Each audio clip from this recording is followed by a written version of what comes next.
গেছি London, London যাই এক মসজিদে দেই যে নামাজ পড়তে ঢুকছি, মসজিদে যে একামত দিচ্ছে, তো একামতে হাইয়াল আল ফালা যা কইলো তাতে শোনা যাচ্ছে হালার বোথালা। পরে নামাজের পরে ওরে ধরছি, তোর বাড়ি কোন জায়গা? পরে আমার বাড়ি বাংলাদেশের সিলেট। তো এই কামতে কি কলি, এই হাইয়াল আল ফালা কলি না হালার বোথালা কলি? যা কই তা কই, তাই 1 লাখ টাকা বেতন। তো জীবন ভরে 1 লাখ টাকা বেতন খাইলা আর হাইয়াল আল ফালাটা ঠিক করে বলা শিখলে না।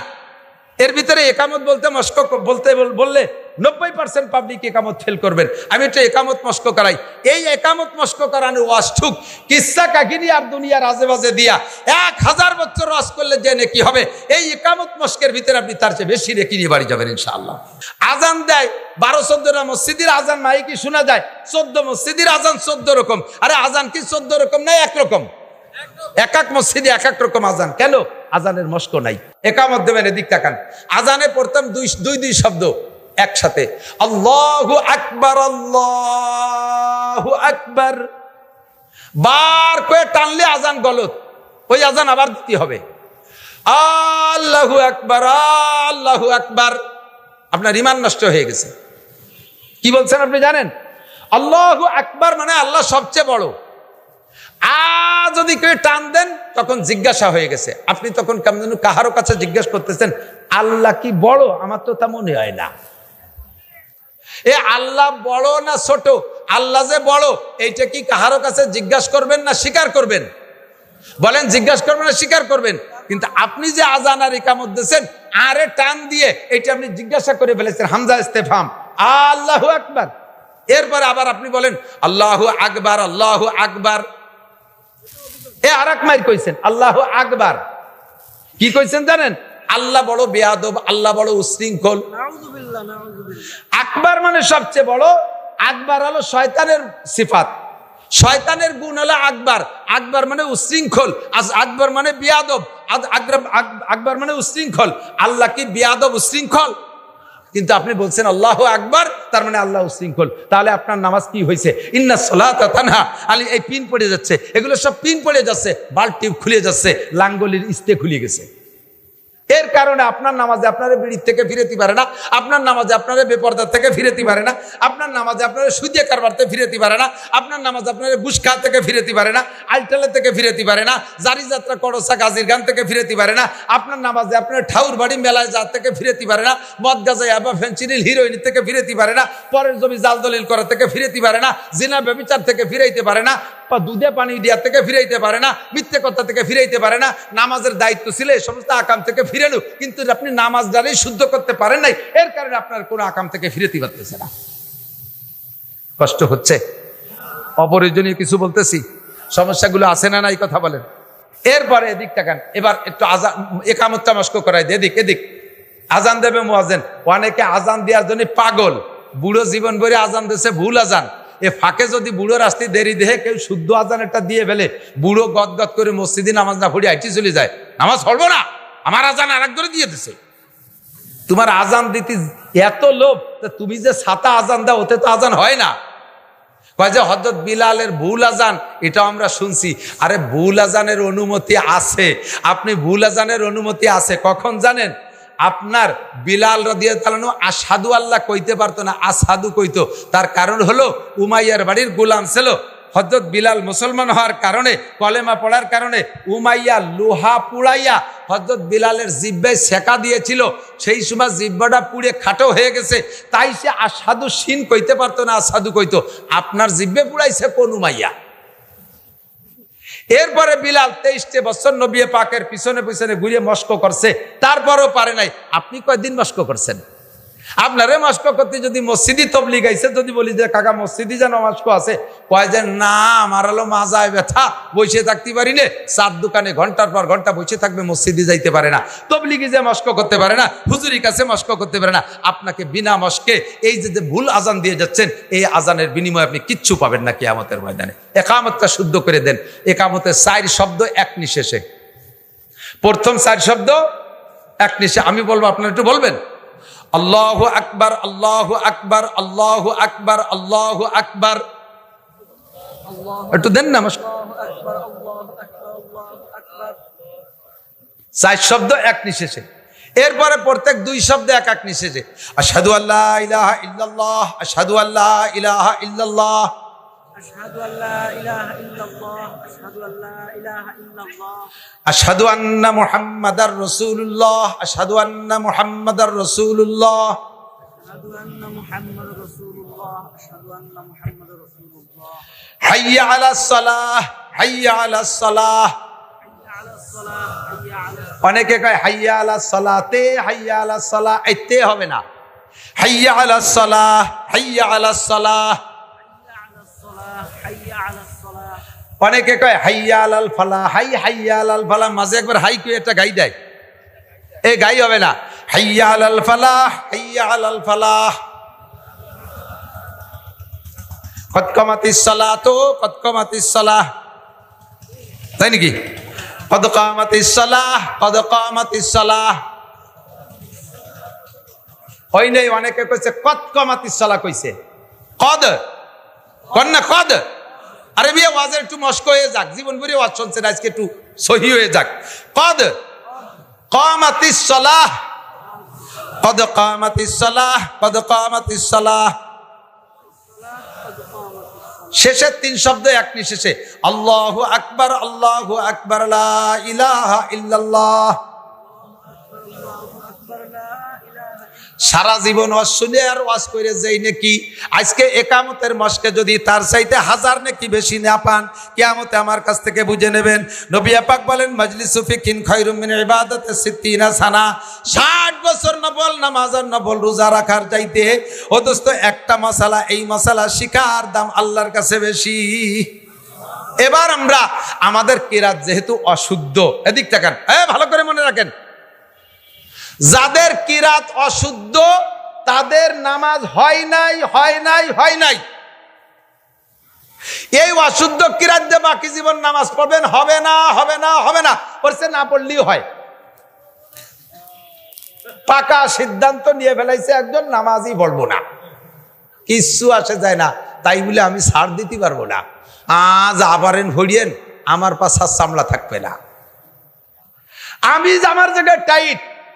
অশুদ্ধ কিরাতে যারা পড়ছেন কিছু হয় নাই, সামনেও হবে না। একটা অপশন খোলা আছে, বিগত ভুল নামাজগুলো শুদ্ধ হয়ে যাবে। একটা অপশন খোলা আছে, সেটা হলো আজকে রাত্রে প্রতিজ্ঞা করতে হবে আগামীকাল সকালবেলা নাদিয়া কায়দা কিনে এই মাদ্রাসায় হুজুরির কাছে পড়বো, অথবা আমাদের মসজিদের ইমাম সাহেবের কাছে ভর্তি হয়ে যাব, হুজুরের কাছে আলিফবা থেকে পড়া শিখবো। এই কোরআন শরীফ আমি শুদ্ধ করে না পড়া শিখে দুনিয়া থেকে মরবো না, এই প্রতিজ্ঞা করে ভর্তি হবেন। এখনই নিয়তটা করে ফেলেন যে আমি কোরআন শরীফ শুদ্ধ করে পড়া শিখবো। আরে সারা জিন্দেগি নামাজ পড়লাম, তা যদি নাই হলো তাহলে এই নামাজ দিয়ে কি হলো? আর কিয়ামতে আমাকে যদি নামাজ পড়ার পরেও সাজা কাটতে হয়, তাহলে আমি এরকম নামাজে আর কি হলো? আমি নামাজ শুদ্ধ করে পড়া শেখার জন্য কোরআন শরীফ শুদ্ধ করে পড়া শিখবো। এই প্রতিজ্ঞাটা এখন করেন। ফজরের আগে যদি আপনি মারা যান, ফজরের আগে যদি আপনি মারা যান, বিগত জীবনের সমস্ত ভুল নামাজকে আল্লাহ তাআলা শুদ্ধ করে আমলনামা ভরিয়ে দেবে। সুবহানাল্লাহ। আহা, জজবা তৈরি করতে পারলাম না, বোঝেন নাই কথা? নিয়ত করতে হবে আমি কোরআন শরীফ কালকে থেকেই পড়া শেখা শুরু করব। মহিলাদের কোরআন শরীফ, মহিলারা একটু কোরআন শরীফ বেশি পড়ে, কিন্তু কিচ্ছু হয় না, কিচ্ছু হয় না। ওই একসময় কইতাম আরেন ব্যাঙ্গা নু সালাম দিছি, বিটিরা একটু রাগ হয়। মক্তবের হেলপারি তো করছি আমি, জানি কে কেমন পড়ে। আল্লাহু আকবার। কিচ্ছু হয় না, অথচ রমজান মাসে 5 খতম দিয়ে দেয়, মাসে মাসে খতম একটা দেয়, কিচ্ছু হয় না। শুদ্ধ করে না পড়ে, অশুদ্ধ যদি 1000 খতম পড়েন, তার চাইতে একটা হরফ শুদ্ধ করার জন্য মেহনত করলে আল্লাহ বেশি নেকি দান করবে। এর জন্য মেয়েদের মহিলা মাদ্রাসায় যাওয়া ফরজ হয়ে গেছে, মেয়েদের মহিলা মাদ্রাসায় যাওয়া ফরজ। আপনারা আমরা ভুল করছি, আমরা বড় হয়ে গেছি, সময় নাই আমাদের। আমি তবলিগে গেছি, 13 সালে তবলিগে গেছি, 20 জনের একটা জামাত নিয়ে গেছি, স্টুডেন্ট নিছি, স্কুল কলেজের ছাত্র নিছি 12 জন, আর পাবলিক বুড়ো নিছি 4 জন, এই 16 জন, আর আমরা হুজুর ছিলাম 4 জন। তার ভিতরে খায়রাটের ওই মৌলানা আবুল খায়ের সব ছিল, আবু সাইদ ভাই ছোট ভাই, আবুল খায়ের ভাই ছিল। আমরা 4 জনে মেহনত করিয়া 12 জন যুবকরে আলিফবা থেকে পড়াইয়া এক সিল্লের ভিতরে মাত্র 38 দিনে কোরআন শরীফ শিখাইয়া এরপরে 8 পারা সবক পড়াইয়া বাড়ি আনছি। আর বুড়োকে বেরেন তো শক্ত হয়ে গেছে, ওর মধ্যে মানে ঢই মানে চৈতি ডেলার মতো শক্ত হয়ে গেছে। তারপরও মোটামুটি জের জবর পেশ, অক্ষর চিনাইয়ে জের জবর পেশ, জজম তাসদিদ পর্যন্ত শিখেই ফেলাইছিলাম। আর একটা চিল্লের সময় দিতে পারলে আল্লাহ রহমতে তাদেরকে কোরআন শরীফ পড়া শিখে বাড়ি আনতে পারতাম। তবলিগি যারা যাবেন ফাজাইলে আমাল থাক, তবলিগি নিসাব পড়াপড়ি বাদ দেন, হুজুর থাকলে তার কাছ থেকে কোরআন শরীফ পড়া শেখেন। আরে ভাই, আরে না হোক তবলিগি আপনি না যান, বাড়ির কাছে ইমাম সাহেবের কাছে কোরআন শরীফ পড়া শেখেন। ভালো ভালো মুফাসসির কোরআন শরীফের তফসির করে মুফাসসির কোরআন, অথচ কোরআন শরীফ শুদ্ধ করে পড়তে পারে না। ওই মুফাসসিরের পিছনে নামাজ পড়া জায়েজ নাই, ওর পিছনে নামাজ হয় না। ইমামের যদি কিরাত গলত হয়, ওর কিরাতের কারণে নামাজ গলত, পুরো মসজিদের সকলের নামাজ বাতিল হয়ে যাবে। আর ইমাম সাহেবের কিরাত শুদ্ধ আছে। এখন থেকে আমার দিকে তাকান, আর একটু বাকি জিন্দেগিতে সহজ পথ শিখিয়ে দেই। আমরা হানাফি মাযহাবের লোক, আমাদের মাযহাবের মাসালা হলো ইমামের পিছনে নামাজ পড়লে মুসল্লিদের কিরাত পড়া লাগে না, আলহামদুলিল্লাহ পড়া লাগে না। তাহলে কিরাত গলত হলে যে নামাজ বাতিল হয়ে যায়, এই বিপদটা থেকে কমপক্ষে ফরজ নামাজে বেঁচে যাচ্ছি ইমামের পিছনে নামাজ পড়লে। কথা বলুন ঠিক কি ঠিক না? এই ইমামের পিছনে নামাজ পড়লে আমার কিরাত পড়া লাগতেছে না, ইমামের শুদ্ধ কিরাতে আমি শুদ্ধ নামাজ পেয়ে যাচ্ছি। পাশাপাশি আরেকটা ইনকাম হলো, এক ওয়াক্ত নামাজ যদি জামাতের সাথে ইমামের পিছনে পড়েন, আপনার আমল নামায় আল্লাহ তাআলা 527 ওয়াক্ত নামাজের নেকি লিখে দেবে। 527 ওয়াক্ত। বিগত জীবনে যে ভুল হয়ে গেছে নামাজগুলো, আল্লাহ তাআলা ইচ্ছে করলে এই বোনাস দিয়ে ওই ভুলের গর্ত গ্যাপগুলো বন্ধ করে দিতে পারে। এই জন্যই নামাজ পড়বো আমি জামাতের সাথে, ঠিক আছে তো? ইনশাআল্লাহ জামাতে নামাজ পড়বো। এবার জামাতে নামাজ পড়ার মধ্যে আর একটা মাসালা বলি, দিক থাকান। জামাতে যখন নামাজ পড়েন, ইমামের পিছনে প্রথম তকবীর দেয়া, কানে হাত দিয়ে যে তকবীর দেয়, নাম তকবীরে উলা। কি বলে? এইটার নাম তকবীরে তাহরিমা। এটা ইমাম সাহেব যখন আল্লাহু আকবার বলে সানা বান্ধে, আমরা অনেকে আছি মুখ বন্ধ করে রেখে খালি কানে হাত দিয়ে সানা বান্ধি। প্রথম তাকবীর সব মুসল্লিদের উপরে ফরজ, প্রত্যেক মুসল্লির উপরে। যেই যখন নামাজে জয়েন করবেন, প্রথম তাকবীর আল্লাহু আকবার বলা, কানে হাত দেয়া সুন্নত। কানে হাত না দিলেও নামাজ হয়ে যাবে। সুন্নত তরক করলে নামাজ ছোটে না, কিন্তু মুখে আল্লাহু আকবার বলতে হবে। আপনি এদিক তাকান। এবার ইমাম সাহেবরে যাইয়ে পাইছেন আপনি রুকুতি, কোন আলাতে? রুকুতি পাইছেন। এখন যদি আপনি ইমাম সাহেবের রুকু অবস্থায় ধরে বসতে পারেন, রুকুতি যা পেয়ে যান, তাহলে ওই রিকাতটা পাইছেন। ওই এক রিকাতের দাম 527 রিকাত। একটুক্ষণ সুবহানাল্লাহ। যদি ইমাম সাহেব রুকুতে উঠে যাওয়ার পরে আপনি দাঁড়াইছেন, ওই রিকাতটা পান নাই। সিজদা পাইছেন, রুকু পান নাই, নামাজ ওই রিকাত আপনি পান নাই। ভালো করে মনে রাখবেন। এই জায়গায় অনেকে ভুল করে, রুকুতে ইমাম সাহেব সিজদা গেছে, ইমাম সাহেব সিজদা গেছে, রুকু পাই নাই, মনে করছে রিকাত পেয়ে গেছি। আপনি কিন্তু ওই রিকাত পান না। ওই রিকাত সালাম পীরের উপরে আবার পড়িয়ে দিতে হবে। এবার রুকু পাওয়ার জন্য শর্ত কতটুকু, এটুকু শোনেন। আপনি আল্লাহু আকবার বলে রুকুতি যে ইমাম সাহেব সামি আল্লাহর সিন বলার আগে কমপক্ষে একবার আপনি বলতে সুযোগ পাবেন সুবহানা রাব্বিল আযীম। একবার যদি ইমাম সাহেব সামি আল্লাহ বলার আগে রুকুতি পেয়ে যান, তাহলে রুকু পাইছেন মানে ওই রিকাতটা পেয়ে গেছেন। এখন ইমাম সাহেব রুকুতি আছে, খুব ক্রিটিক্যাল মাসালা। ইমাম সাহেব রুকুতি আছে, আপনার যাইয়ে তো কাজ বাকি রয়েছে মেলা কিছু। 1 নম্বরে ইন্নী ওয়াজহাতু, 2 নম্বরে নাওয়াইতুয়ান, 3 নম্বরে আল্লাহু আকবার বলে সানা। এই সানা চুল্লা বান্তি বান্তিতে ইমাম সাহেব রুকুতে উঠে যাবে। তা আপনি কি করবেন? এই সময় আপনার ইন্নী ওয়াজহাতুর দরকার নাই, এই সময় আপনার নাওয়াইতুয়ানের দরকার নাই, এই সময় আপনার সানা সুবহানাকার দরকার নাই। দরকার আছে কি? 2টা তাকবীর দেবেন, আল্লাহু আকবার কয়ে সানায় হাত দিয়ে আল্লাহু আকবার করে রুকুতে চলে যাবেন। ইমাম সাহেবের রুকুতি পাইছেন তো রাকাতটা পাইছেন, রাকাতটার দাম 527 টাকা। মাগরিবের 3 রিকাত, এদিক তাকান। মাগরিবের 3 রিকাতে পাইছেন 1 রিকাত, পাইছেন 1 রিকাত, 2 রিকাত পান নাই। কয় রিকাত? 2 রিকাত পান নাই। এই 1 রিকাত ইমাম সাহেবের পিছনে পাইছেন, ইমাম সাহেব সালাম ফিরানোর পরে আপনারা 2 রিকাত পড়তে হবে না? এই 2 রিকাত ইমাম সাহেব সালাম ফিরানোর পরে আবার আর এই জায়গায় আরেকটা মাসালা, ইমাম সাহেব একদিক সালাম ফিরে দেওয়ার সাথে সাথে আপনি উঠে যাবেন না। হ্যাঁ মিয়া দিক তাকান। ইমাম সাহেব একদিক সালাম ফিরানোর পরে সাথে সাথে আপনি উঠে যাবেন না, কারণ হতে পারে একদিক সালাম ফিরে ইমাম সাহেব তো সসিদাও দিয়ে বসতে পারে। কাজেই দ্বিতীয় দিক বাম দিক সালাম ফিরানোর আগে আপনি উঠবেন না। ইমাম সাহেব একদিক সালাম 2 দিক সালাম ফিরানোর পরে আপনি উঠে যে 2 রিকাত নামাজ পড়েন। মাগরিবের 3 রিকাতে এক রিকাত পাইছেন, 2 রিকাত পান নাই, এই 2 রিকাত আপনি কিভাবে পড়বেন? আমার মনে আছে এই ব্যাসপুর মসজিদি সে সময় মোটর সাইকেলে চলি, যাবো বলমারি, ওই জায়গায় এসে মাগরিবের নামাজ পড়ছি। ব্যাসপুর ওই যে বটতলার যে মসজিদ, ওই মসজিদে নামাজ পড়তে আমিও 1 রিকাত পাইছি, আমার সাথে আরেকজন 1 রিকাত পাইছে। 2 রিকাত আমরা পাই নাই। আমার পাশের জন উনার কায়দায় পড়ছে আর আমি আমার কায়দায় পড়ছি, কিতাবের কায়দায়। সালাম ফিরেই ওই লোক বসে রয়েছে আমারে অ্যাটাক করবে বলে। সালাম ফিরে আমারে বলতেছে, হুজুর আপনার তো হুজুর হুজুর মনে হয়। আমার সে সময় উনি চেনে না। আপনার তো মৌলবী হুজুর হুজুর মনে হয়, এই নামাজ কিরম পড়লেন? আমি তো যেরম পড়ার দরকার সেইরমই তো পড়ছি। কেন? আমি শিওর আপনি ভুল পড়ছেন। উনি পড়ছে কিভাবে? সালাম ফিরানোর পরে উঠে একবারে 2 রিকাত পড়ে শেষ বৈঠক দিয়েছে। নিয়ম হলো 1 রিকাত যদি শেষ রিকাত পান তাহলে 2 রিকাত ছুটে গেছে। সালাম ফিরানোর পরে আপনি উঠিয়া প্রত্যেক রাকাতে বসতে হবে, আরো 2টা বৈঠক করতে হবে। আমি আমার নিয়মে পড়ছি, উনি কয় আপনি ভুল পড়ছেন। আমি বলে ভুল পড়ছি কিভাবে? কয় কি, আল্লাহ তাআলা মাগরিবের নামাজে 3 রেখাতে 2টা বৈঠক পাবে। আল্লাহ 2টা বৈঠক পাবে।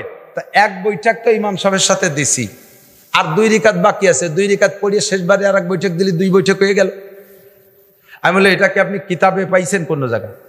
কিতাবে পাবো কা, নিজের একটা বুঝ আছে না। 2 রিকাত 3 রিকাত নামাজে 2 বৈঠক, 1 বৈঠক দিছি আর 1 বৈঠক বাকি আছে। নিজের বুঝ হিসেবে পড়লে হবে না, আপনাকে এবার প্রত্যেক রাকাতে বসতে হবে। কথা বলেন ঠিক না? আর একটা মাসালা বলি, পিন মার্কা মাসালা, এদিক তাকান। এর একটা মাসালার দাম 60 বছর নফল নামাজ নফল রোজার চাইতে বেশি।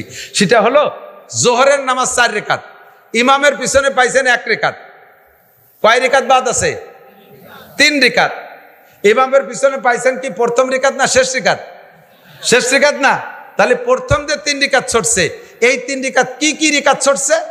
2 রেখাত ছড়ছে সূরা মিলানো 2 রেখাত, আর 1 রেখাত ছড়ছে শুধু ফাতিহাওয়ালা 1 রেখাত, তাই না? এই 3 রেখাতটা আপনি কিভাবে পড়বেন? আপনি ইমাম সাহেব সালাম ফিরানোর পরে উঠিয়া দাঁড়াইয়া 1 রেখাত পড়বেন। এই রেখাত কি দিয়ে পড়বেন বলেন তো?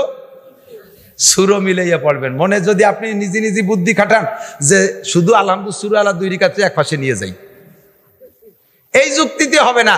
সালাম ফিরানোর পরে দাঁড়ায় উঠাইয়া প্রথম রেখাত 1 রেখাত পড়বেন, সূরা মিলাইয়া পড়িয়ে বসতে হবে। আত্মাহিয়াতু পড়িয়ে উঠিয়ে আবার 3য় রেখাত, এই রেখাত পড়বেন, আবার সূরা মিলাইয়া পড়িয়ে উঠিয়ে শেষ রেখাত পড়বেন শুধু ফাতিহা দিয়া। এই শেষ 2 রেখাত পড়ে শেষবারে বৈঠক। কথা কি বোঝা গেছে? একটা মাসালার দাম 60 বছর নফল নামাজ রোজার চাইতে বেশি। কথা বলেন ঠিক না? মাঝে মাঝে এমন অ্যাক্সিডেন্ট হয় কিনা আপনাকে জানি না, আমার হয়, কারণ আমার ইমান অতটা ভালো না। নামাজে বসলে দুনিয়া মাদ্রাসা নিয়ে চিন্তাও রিত, বডিগি চাইল নাই, হুজুরকে বেতন নাই, ওদেরকে সিমেন্ট নাই, নানানতা মাদ্রাসার মধ্যে মাদ্রাসা ঢুয়ে যায় নামাজের মধ্যে। কাজেই প্রথম বইটাকে আত্মাহেতু ভর্তি 3-4 রিকাতালা নামাজে আত্মাহেতু ভর্তি ইন্নাকান্তাল গফুরুর রহিমি চলে যাই। ওই জায়গা যাইয়ে মনে উঠলিত ব্যবসার মধ্যে পড়ে গেছি।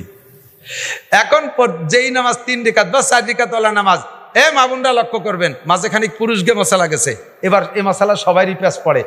3 রিকাত বা 4 রিকাতওয়ালা নামাজের প্রথম বইটাকে যদি আব্দুহু ওয়া রাসূলুর পরে আত্তাহিয়াতুর পরে দুরূদ শরীফ থেকে সর্বনিম্ন আল্লাহুম্মা সাল্লি আলা মুহাম্মদ এতটুকু যদি আপনি বেশি পড়ে ফেলেন তাহলে সুজদা ওয়াজিব হয়ে গেছে। সুজদা ওয়াজিব হয়ে গেছে। আপনি শেষ বইটাকে সুজদা করতে হবে। আর ইন্নাকান্তাল গফুর রহিম পর্যন্ত পড়লেও একই ওয়াজিব তরক হইছে।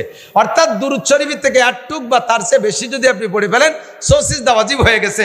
ইচ্ছাকৃতভাবে যদি এই ভুল করেন নামাজ হবে না, সুজদা দিলেও হবে না। আর অনিচ্ছাকৃত এই ভুল হয়ে গেলে শেষ বইটাকে সুজদা দিয়ে সমাধান করতে হবে। আপনার এই মশালা না জানা থাকার কারণে জিন্দেগিতে এমন ভুল যা করছেন ওই নামাজগুলো আবার পড়তে হবে, নইলে একাক ওয়াক্ত নামাজের জন্য 230 কোটি 40 লক্ষ বছর জাহান্নামে পড়তে হবে। আর একটা জরুরি মশালা বলবো, সে মশালাটা এদিক তাকান। সিজদার থেকে উঠে পুরো টান হয়ে বসা কতটুক টাইম? আল্লাহুম্মা গফিরলি ওয়ারহামনি ওয়াহদিনি ওয়ারযুকনি ওয়াআফিনি, এই দোয়াটা পড়তে যতটুক টাইম লাগে আপনি দোয়া পারলে পড়েন, না পারলে অতটুক টাইম সোজা করে বসে থাকতে হবে। নইলে সিজদাতে উঠেই যদি আপনি বিরতিহীনভাবে চলে যান, দ্রুত চলে যান, আপনি ইচ্ছাকৃতভাবে ওয়াজিব তরক করেছেন, আপনার নামাজ বাতিল, সিজদা দিলে সারবে না। রুকুর থেকে উঠে জাকি দিয়ে আবার সিজদায় চলে গেছেন, পুরো টান হয়ে দাঁড়ান নাই, রব্বানা লাকাল হামদ এ বলার পরে হামদান কাসীরান তাইয়্যিবান মুবারাকান ফি একটুক বলা পর্যন্ত আপনাকে দাঁড়ায় থাকা ওয়াজিব। এই টাইমটা যদি না দেন, না পড়েন, আপনি ওই দোয়াটা না পড়েন, যদি দাঁড়ায় না থেকে সোজা টান হওয়ার সাথে সাথে আবার রুকুতি চলে গেছেন, আপনি ইচ্ছাকৃত ওয়াজিব তরক করছেন, আপনার নামাজ বাতিল। সারা জীবন ভরে এই কাম করছেন, কোনো নামাজে আপনাকে জাহান্নাম থেকে বাঁচাইতে পারবে না। আর একটা কথা, আর একটা মশালা না বলে পারছি না, এদিক দেখান। আপনার দোয়া দুরুদ সব পড়া হয়ে গেছে। এই ইমাম সাহেবরা খেয়াল করবেন বেশি করে, পিছনে মুসল্লি আছে, ইমাম সাহেব নামাজে দাঁড়াইছেন, দোয়া দুরুদ সব ইন্নাকান্তাল গফুর রহিম পড়া হয়ে গেছে। এখন পড়া যখন শেষ, ইমাম সাহেব খুব তাড়াতাড়ি সালাম ফিরিয়ে দিতে হবে। যদি ইমাম সাহেব চিন্তা করে আমার তো পড়া হয়ে গেছে, মুসল্লি গিয়ে হইছে কি না হইছে, এই জন্য উনি একটু বিরতি দিয়েছে, চুপ করে রয়েছে, ওকে হোক সেটা একবারে সবাই মিলে সালাম ফিরব। এই বিরতিটা যদি টাইম একটুক দেয়, সুবহান রাব্বিল আযীম, সুবহান রাব্বিল আযীম, সুবহান রাব্বিল আযীম, একটুক টাইম যদি চুপ করে থাকে, সালাম না ফিরাইয়া পড়া শেষ হয়ে যাওয়ার পরে ইমাম সাহেব ইচ্ছাকৃতভাবে চুপ করে বসে রয়েছে, সালাম না ফিরাইয়া, সেজদা দিলেও সারবে না, নামাজ বাতিল, আবার পড়তে হবে। এর এক একটা মাসালার দাম 60 বছর নফল নামাজ, নফল রোজার চাইতে বেশি। সবচাইতে বড় কথা হলো বাবা, এরকম মসলা যে কত জানি না। ফরজ আর ওয়াজিবের ভিতরে খুব কাছাকাছি পার্থক্য, একই জায়গায় দুটো জিনিস ঢুকে গেছে। এদিক তাকান, নামাজের মধ্যে সূরা ফাতিহা পড়া ওয়াজিব, বলেন সূরা ফাতিহা পড়া ওয়াজিব, সূরা ফাতিহা পড়া ওয়াজিব। আর কিরাত পড়া ফরজ, কিরাত পড়া কি ফরজ। তা আলহামদুস সূরা কি কোরআন শরীফের কিরাত না? তাহলে আলহামদুস সূরা পড়লে দুটিয়ে ফরজ, দুটিয়ে জিনিস আদায় হয়ে গেছে এক আলহামদুস সূরার মধ্যে। আলহামদুস সূরা পড়া ওয়াজিব তাও হয়ে গেছে, আবার কিরাত পড়া ফরজ তাও হয়ে গেছে। তাহলে তার কিরাত পড়া লাগে না? কয় না, আলাদা একটা সূরা মিলানো ওয়াজিব, আলাদা একটা সূরা মিলানো ওয়াজিব। এই দেখেন, একই ফরজ আর ওয়াজিব খুব কাছাকাছি, এই জন্য পার্থক্য করে তলাবুল ইলমে ফরিদাতুন আলা কুল্লি মুসলিমিন ওয়া মুসলিমাত, দ্বীনি ইলম শিক্ষা করা মুসলমান নরনারীর উপরে ফরজ। এখন আপনাদের বাচ্চাদেরকে, আমরা নিজেরা বড় হয়ে গেছি যারা, আমরা ঠকে গেছি, পড়ি নাই, আমাদের ভুল রয়েছে, কিয়ামতের ময়দানে সন্তানরা আমাদের নামে মামলা দেবে।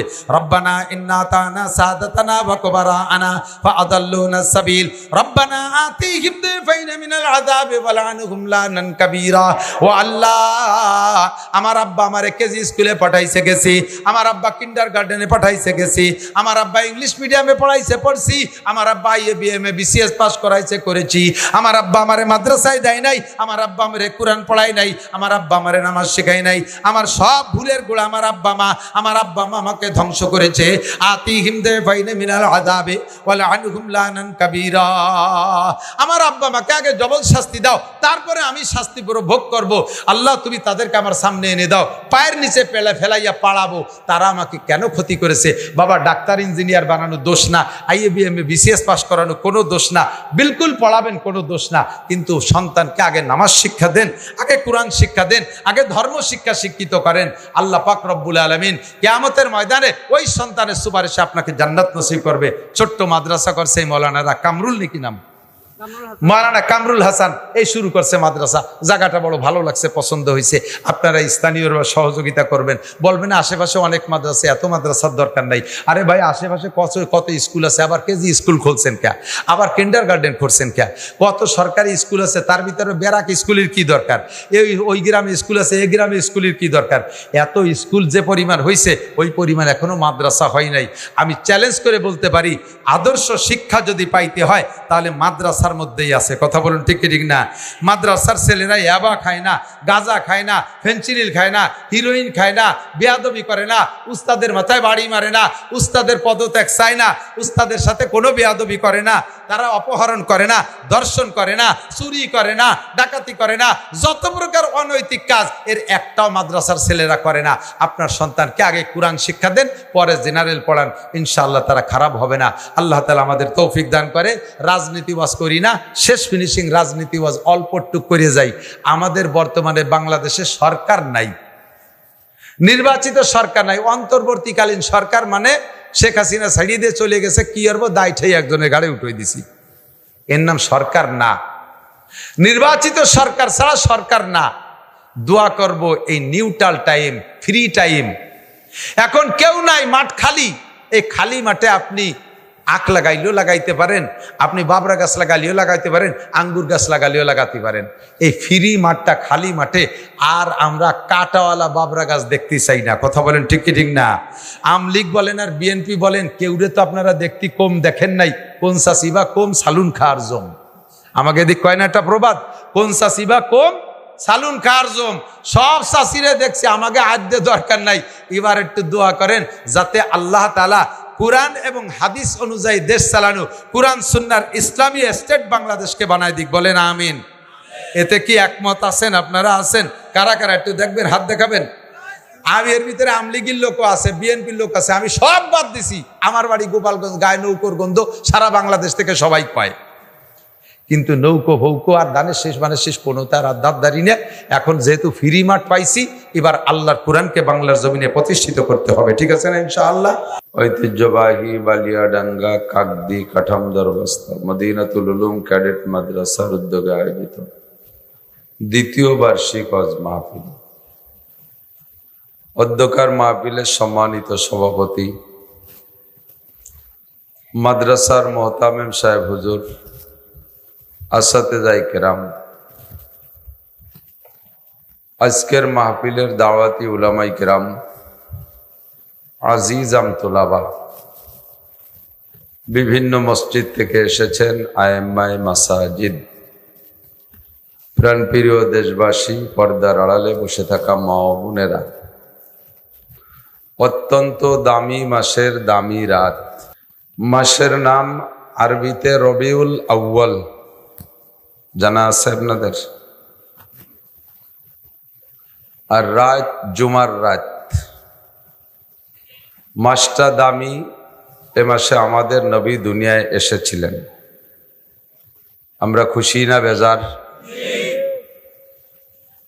আবার এ মাসেই নবী দুনিয়া থেকে বিদায় নিয়েছেন। এবার খুশি না বেজার? আনন্দ শোক বিজড়িত মাস। এ মাসে নবী দুনিয়ায় এসে সারাটা দুনিয়াকে ধন্য করেছেন। লাউলাহুমা খালাকাল আফলাকা খালিকুহা লাউলাহুমা খারাজাল ইনসানু মিন আদামি। যে নবীকে না বানাইলে আল্লাহ তাআলা দুনিয়ার অনেক কিছু বানাইতেন না। সৃষ্টি জগতে ছোট বড় অনেক কিছু আল্লাহ বানাইতেন না, এমনকি আমাকে আপনাকেও বানাইতেন না। আমার আপনার সৃষ্টির ওসিলা হলো বিশ্ব নবী মুহাম্মদুর রাসূলুল্লাহ সাল্লাল্লাহু আলাইহি ওয়াসাল্লামকে সৃষ্টি করা। নবী আলাইহিস সালাতু ওয়াস সালামের সৃষ্টি আদম আলাইহিস সালামেরও আগে। হুজুরের সহিহ হাদিস নিজেই বলেন, আনা নবিয়্যুন ওয়া আদামু বাইনাল মা'i ওয়াত তিন। আমি তখনও নবী যখন আদম আলাইহিস সালাম মাটি আর পানির মধ্যে ছিল। সব নবীকে আমার ভাষাগত দিক দিয়ে যদিও অনেক সুন্দর হবে না ভাষা বলা, তারপরও বলতে বাধ্য। সমস্ত নবীর শারাফাত, কারামাত, বুজুর্গি, বড়ত্ব, সম্মান একত্রিত করলে যতটুক হবে, আমাদের নবী মুহাম্মদুর রাসূলুল্লাহ সাল্লাল্লাহু আলাইহি ওয়াসাল্লামের সম্মান একা তার চেয়ে অনেক গুণ বেশি। এত বড় দামি নবীর উম্মত হতে পেরে আমরা সন্তুষ্ট আছি না? বলি আলহামদুলিল্লাহ। এ মাসে নবী দুনিয়া এসেছিলেন। নবী এসে আমাদেরকে যে পরিমাণ ধন্য করেছেন, সন্তুষ্ট করেছেন, খুশি করেছেন, আবার এই মাসেই নবী চলে গিয়ে আমাদেরকে তার চেয়ে বেশি এতিম করে রেখে গেছেন। এজন্য মাসটা আনন্দেরও মাস, আবার শোকেরও মাস। এ মাসে ঈদ উপলক্ষে ঈদ কি বলা হয়, ঈদে মিলাদুন নবী, নবীর জন্মদিবস উপলক্ষে ঈদ করার চাইতে শোকে মুহাম্মদুর রাসূলুল্লাহ নবী আলাইহিস সালাতু ওয়াস সালামের মৃত্যুতে শোক পালন করাটা বেশি যুক্তিসঙ্গত। তো যাই হোক, আনন্দর শোক বিজড়িত মাসের জুমার রাত, আজকের রাতটাই ফজিলতের রাত। মাগরিবের পর থেকে নিয়ে আগামী সন্ধ্যা পর্যন্ত যদি কোনো মোমেনের মৃত্যু হয়, আজকে মাগরিবের পর থেকে নিয়ে আগামীকাল মাগরিবের আগ পর্যন্ত 24 ঘন্টার মধ্যে 24 ঘন্টাকে জুমা ধরা হবে, জুমার দিন রাত। এর ভিতরে যদি কোনো মোমেনের মৃত্যু হয়, আল্লাহ তাআলা কিয়ামত পর্যন্ত তার কবর আযাব মাফ করে দেন। অত্যন্ত দামি রাত। আমাদের বাংলাদেশের সিজন হিসেবে এখনো বর্ষাকাল, বৃষ্টি হওয়াটাই নিয়ম, আর বৃষ্টি না হওয়া অনিয়ম। তো আল্লাহ পাক রব্বুল আলামিন এই অনিয়মের ভিতরে আমাদের 2-4 দিন সুযোগ দিয়ে কাঠামদর বস্ত, বালিয়াডাঙ্গা, মদিনাতুল উলুম মাদ্রাসায় মাহফিলের ইন্তজাম করে এলাকার হাজারো লাখো মানুষের মধ্য থেকে বাছাই ছাঁটাই করে ভালোবেসে পছন্দ করে ডেকে নিয়ে আসছেন, বসার তৌফিক দিয়েছেন। মাদ্রাসায়, মাঠে, মসজিদ উপলক্ষে, মাদ্রাসা উপলক্ষে বিভিন্নভাবে দানও করার সুযোগ করে দিয়েছেন। আসরের থেকে নিয়ে ঈশা এ পর্যন্ত হযরতে উলামায়ে কিরামের কাছ থেকে অনেক কথা শোনার সুযোগ দিয়েছেন। সবাই পড়ি আলহামদুলিল্লাহ। মাঝে মাঝে বলে থাকি, সেই বলা কথাগুলো আবারও বলি, ওয়াযাক্কির ফাইন্নাদ যিকরা তানফাউল মুমিনিন। নতুন আর কিছু আমাদের কাছে নাই। প্রায় 30 বছর যাবত ওয়াজের মাঠে, বুড়ো হয়ে গেছি, দাড়ি গজানো শেষ হয় নাই, সেই সময় থেকে শুরু করছি, আর এখন দাড়ি গজানো শেষ, পাকাও 12 আনা পাইকে গেছে। বয়স 50-এর বেশি, 55 ধরছে, বার্ধক্যে চলে আসছি। আল্লাহ এই এতদিন পর্যন্ত এলাকায় দিয়ে বয়ান করছে, আমাদের আপনাদের প্রয়োজনীয় কোনো কথা বলতে আর বাকি রাখি নাই। আর আমার স্বভাব, আমার সিস্টেম যেটা উম্মতের নগদ প্রয়োজন যেটা, সেইটা নিয়ে আমি আলোচনা করি। ছোট মানুষ, বেশি বড় না, বেশি বড় না মানে মোটেই বড় না, একেবারেই ছোট। জাইলে যত ছোট হয় তার জালও ছোট হয়, তার মাছও ছোট হয়, তার মাছ ধরার জায়গাও আঞ্চলিক খালকুয়ো, ঠিক না? ছোট ছোট চিকুন জাল দিয়ে মাছ মারে, চেলা, পুঁটি, তেলুটাই বাইতুটাই, এই ছোট বাইন কুইতে মুইতে যা পায় তাই বাজারে বেচে। আর জাইলে যদি বড় হয়, বড় বড় বাসাড়ি আর বড় বড় ট্রলার নিয়ে সাগরে চলে যায়, জালের ফাঁসা এত বড় বড়, ছোট মোটো মাছ হতে বাঁধে না, বড় বড় মাছ বাঁধে। তো উলামায়ে কেরামদের ভিতরে আল্লাহ তাআলা দায়িত্ব ভাগ করে দিয়েছে, আমি ছোটদের ভিতরে আঞ্চলিক জাল খেয়াই, খালকুয়ো ছোট মোটো দেখে দেখে এর ভিতরে মারি, যা বাঁধে। আর বড় বড় জাইলেরা যারা আছে, বড়রা, বড় হুজুর, তাদের জালে বড় বড় মাছ বাঁধে, হাসিনে বাদে, খালেদা বাদে, এরশাদ বাদে, জিয়া বাদে, এ মন্ত্রী, ও মন্ত্রী, সে মন্ত্রী, এদের বড় জালে বড় মাছ বাঁধে। আমার জাল ছোট, এই জন্য আমি অত বড় জায়গা খেয়াও দিই না। আমার জনগণ সামনে যারা থাকে কি, সে বিষয় নিয়ে আমি আলোচনা করার চেষ্টা করি। আল্লাহ পাক রব্বুল আলামিন অর্ডার করেছেন আপনাদেরকে, দিক তাকান সবাইকে, আমিও তার মধ্যে আছি। আমাদেরকে আল্লাহ অর্ডার করেছেন, ফাসআলু আহলা যিকরি ইন কুনতুম লা তা'লামুন। আমার দিক খেয়াল করতে বাপ, পান তো একেবারে আইরিও গেলে চাবাচ্ছেন আর এদিক ওদিক তাকাচ্ছেন আর খাইতেই তালে রয়েছে। অত জোরে চাবালি ভরা তো অশ্বনে করলে একসাথে 2 কাজ ভালো হয় না। কতক্ষণ তাও বলে থাকি, আখের ক্ষেতের ভিতরে বাদাম লাগাইলি ভরা ভালো হয় নাকি? ধান বুনলি ভালো হয়? আখের ক্ষেতে আখি হইতে দিতে হয়, ওর ভিতরে আর এক ফসল ভালো হয় না, ঠিক না? তাহলে ওয়াজের ক্ষেতের মধ্যে বাদামের চাষ, পানের চাষ, বিড়ির চাষ, মোবাইলের চাষ, এই সমস্ত চাষ বাদ দিতে হবে। এটা আমি বলি না, আল্লাহ পাক নিজেই বলেছেন, কোরআন শরীফ সব কিছু দিয়ে সাজানো, শুধু খুঁজে খুঁজে বের করে পেশ করতে পারলেই হবে। এদিক চাকান আল্লাহ পাক বলেন, ওয়াইদা কুরিআল কুরআনু ফাসতামিউ। যখন কোরআন শরীফ তেলাওয়াত করা হবে, শুধু তেলাওয়াত, খেয়াল করে না এই যুবকরা আমার দিক, এই কথাটা বলার জন্যই তো আমি এই কথাটা বলতেছি, আয়াতটা আনলাম। যখন কোরআন শরীফ রিডিং তিলাওয়াত করা হবে, অথবা তার তর্জমা তাফসীর করা হবে, পড়ে পড়ে তর্জমা তাফসীর করা হবে, ফাসতামিউ, অন্তরের কান দিয়ে শোনো। অন্তরের কান দিয়ে শোনো, ভাসমান কান দিয়ে শুনলে হবে না। উড়ো কানে কানে বহু কথা আসে, কথা মনে থাকে না। যে কথাটা অন্তরের কান দিয়ে শুনবেন সেই কথাটাই মনে থাকে, ঠিক না? আর আমাদের ব্রেন তো মাশাআল্লাহ কত ভালো, অন্তরের কান দিয়ে শুনলেও মনে থাকে না। আমাদের এক বুজুর্গ, বহুত বড় আলেম, আল্লামা আনোয়ার শাহ কাশ্মীরি, ওলামায়ে কেরাম চেনে, পাবলিকরা খুব কম চেনেন। পাবলিকরা চেনে যে হুজুর ভালো ঝাঁকানাকা বয়ান করতে পারে, এলেম কালাম থাকুক আর না থাকুক, ওই হুজুর বড় হুজুর। আর ওলামায়ে কেরাম চেনে বড় আলেমকে। তো আমাদের বড় আলেমদের ভিতরে শেষকালে আইসা সবচেয়ে বড় আলেমদের তালিকায় অন্যতম আল্লামা আনোয়ার শাহ কাশ্মীরি। ওনার ব্রেন কেমন ছিল? হাটে বাজারে যাইতেন, কান বন্ধ করে যাইতেন। জিজ্ঞেস করা হলো, হুজুর এই হাটে ঢুকলে, বাজারে ঢুকলে আপনি কান বন্ধ করেন, স্টেশনে ঢুকে কান বন্ধ করে রাখেন কেন? কয় যে স্বাভাবিকভাবে উড়ো যে কথা মানুষে এলোমেলো বলা বলি করে, এই কথাটা আমার কানের মধ্যে গেলে সর্বনিম্ন 40 বছর মনে থাকে। ফাও কথা, বাজারে কথা যে খালি খালি আমার মেমোরিটারে বুঝাই করবো কে, এই জন্য কান বন্ধ করে রাখি যাতে শুনতে না হয়। আর যে কথাটা আমি মনে রাখবো বলে শুনি, ওইটা আমি জীবনেও ভুলি না। বলবেন না সুবহানাল্লাহ? আর আমি আপনি মনে রাখবো বলে শুনলিও জাগাইতে ভুলে যাই। এই জায়গা কি বিল্লাহ, নাউজুবিল্লাহ। দুই ইংরেজ দিল্লির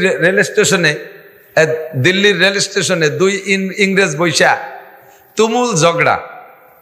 ওই জায়গা উপস্থিত শুধু আনোয়ার শাহ কাশ্মীরি, আল্লামা আনোয়ার শাহ কাশ্মীরি ওখানে উপস্থিত। দুই ইংরেজ ঝগড়া করতেছে ইংরেজিতে। উনি ইংরেজি জানেও না, ইংরেজি কোনোদিন পড়েও নাই। আমার ফুকর মোহতান সাহেব হুজুর বলতেন, ইংরেজিতে আমি আলিফও জানি না। ইংরেজিতে আলিফ আছে নাকি? তো উনি ইংরেজিতে আলিফও জানে না। উনার সামনে দুই ইংরেজ ঝগড়া, প্রায় মারামারি লাগার মতো। ঝগড়া যখন করে তখন তো যার যার কায়দায় বলে। ও কথার কি একজনের কথা শেষ হলে আর একজনে কয় নাকি? একটার মধ্যে একটা আইলো ছিল, মারতেই থালে আছে। অবশেষে দুইজনের বিষয়টা নিয়ে মামলা হইছে।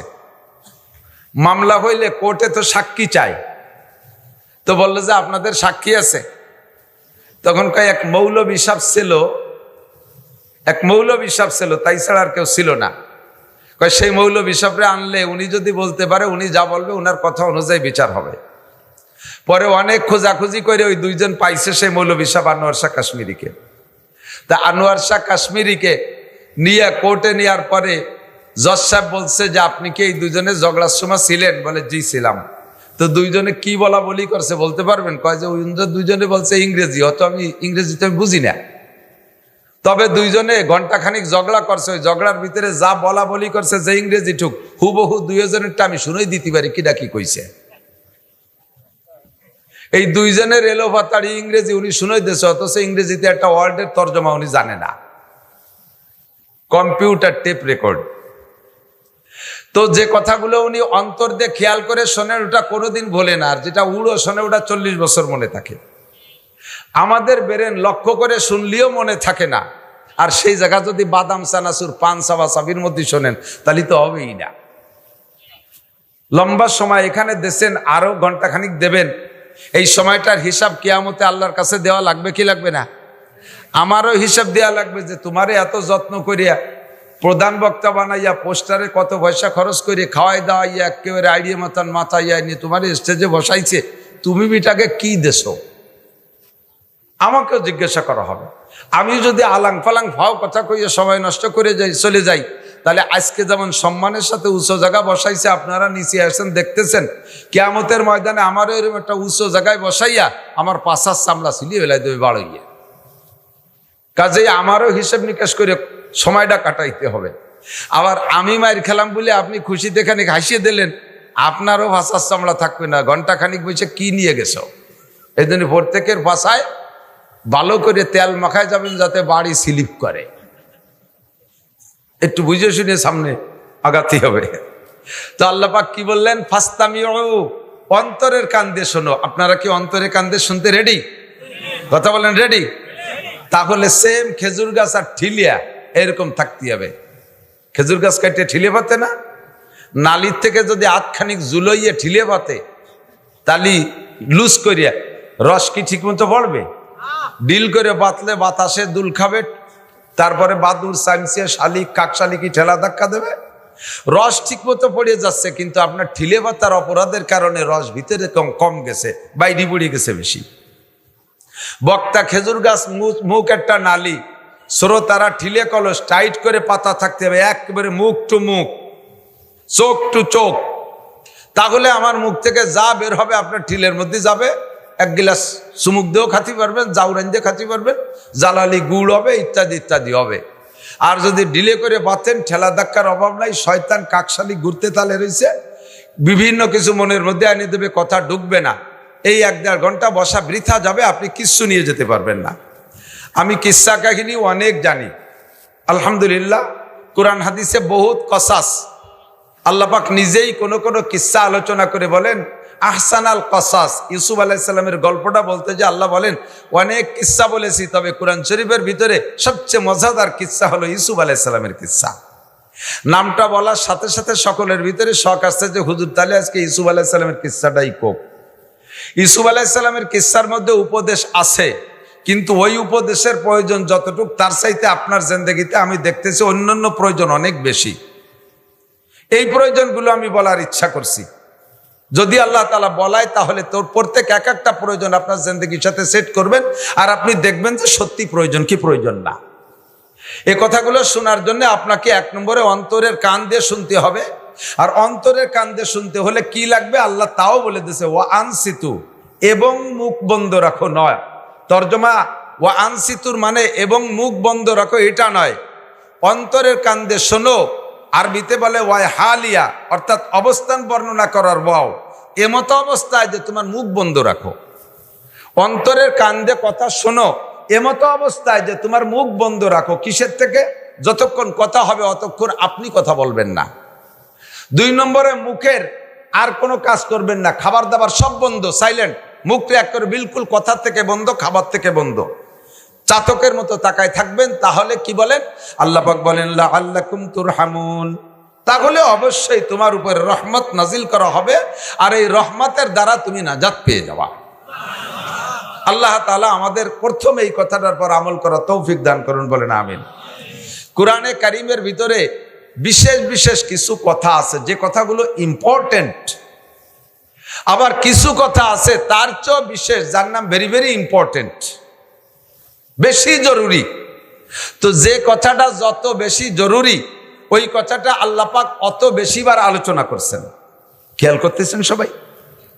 আজকে কিছুক্ষণের জন্য আমাকে উস্তাদ মানতে হবে, আপনারা বয়সে বেশি হলেও ছাত্র হিসেবে বসতে হবে। উস্তাদ আর ছাত্রের ভিতরে যে সম্পর্ক, যে ভদ্রতা, এই ভদ্রতার পরিচয় দিতে হবে। নীরবে কথা শুনবেন, পেটের মধ্যে যা আছে সব খালি করে, নতুন করে পাত্রটা খালি করে হা করে রাখেন, যাতে দিলি কিছু ঢোকে। কোরআন শরীফের ভিতরে যে বিষয়গুলো আল্লাহ তাআলা বেশি প্রয়োজন মনে করেছেন ওইগুলোকে একটু বেশি আলোচনা করেছেন, যেগুলো আরো বেশি প্রয়োজন সেগুলো আরো বেশি আলোচনা করেছেন। যেমন নামাজ, মুসলমানের ইবাদতের ভিতরে অন্যতম ইবাদত নামাজ। আলোচনা করেছেন 82 বার। কতবার? 82 বার। নামাজের চাইতে আমার জানা মতে মুসলমানের জিন্দেগিতে আর এর চেয়ে গুরুত্বপূর্ণ ইবাদত হতে পারে? কথা বলে না, হতে পারে? একটা মানুষ হিন্দু থেকে মুসলমান হয়েছে এখন এই মাত্র। মুসলমান হওয়ার সাথে সাথে বুনিয়াল ইসলাম আলা খামসিন শাহাদাতি আল্লাহ ইলাহা ইল্লাল্লাহ, ওই লোকটার উপরে 5টা জিনিস চলে আসছে। ওরে ঈমান আর ইসলামকে টিকিয়ে রাখার জন্য 5টা খুঁটি তার তৈরি করতে হবে। 1 নম্বরে মুখে পড়তে হবে, আপনারাও পড়েন, আশহাদু আল্লা ইলাহা ইল্লাল্লাহু ওয়া আশহাদু আন্না মুহাম্মাদান আবদুহু ওয়া রাসূলুহু। এই কথাটা ওই লোকটাকে মুখে বলা 1 নম্বর ফরজ। এই কলেমা পড়ার সঙ্গে সঙ্গে লোকটার উপরে আরো 4টে জিনিস এসে গেছে। 4টের ভিতরে 1 নম্বরে নামাজ, 2 নম্বরে রোজা, 3 নম্বরে যাকাত, 4 নম্বরে হজ। আগে কলেমা, এরপরে এই 4টা। কথা কি বোঝা যাচ্ছে? এবার যেই 4টে কলেমা পড়ার পরে বলছি এই 4টের ভিতরে প্রথম কি? বাকি 3টে আসার জন্য সময় লাগবে। রোজা ফরজ হওয়ার জন্য আরো 6 মাস লাগবে, যাকাত ফরজ হওয়ার জন্য মাল লাগবে, হজ ফরজ হওয়ার জন্য মাল ও তৌফিক লাগবে। ঠিক না? কিন্তু এখনই কলেমা পড়ার সাথে সাথে ওই লোকটার উপরে সর্বপ্রথম ইবাদত কোনটা এসে চেপে ধরবে? নামাজ। কোনটা? ফজরের আগ পর্যন্ত, ফজরে ওয়াক্ত হওয়ার আগ পর্যন্ত তার ইশার নামাজ পড়তেই হবে। ঠিক না? যেই লোকটা, যেই বাচ্চাটা নাবালেগ ছিল, এই 10 মিনিট আগে ছেলেটা সাবালেগ হয়েছে, এখনই সর্বপ্রথম ছেলেটার উপরে যেই ফরজটা আসছে সেটা হলো মুখে কলেমা পড়তে হবে, এরপরে তাকে 1 নম্বরে নামাজ। ঠিক না? এর জন্য আমার আপনার জানা মতে মুসলমানের শ্রেষ্ঠ ইবাদতের নাম কি? এজন্য আল্লাহ তাআলা তা আলোচনা করছেন কোরআন শরীফের ভিতরে 82 বার। একবার বললেই তো যথেষ্ট ছিল, কিন্তু কতবার?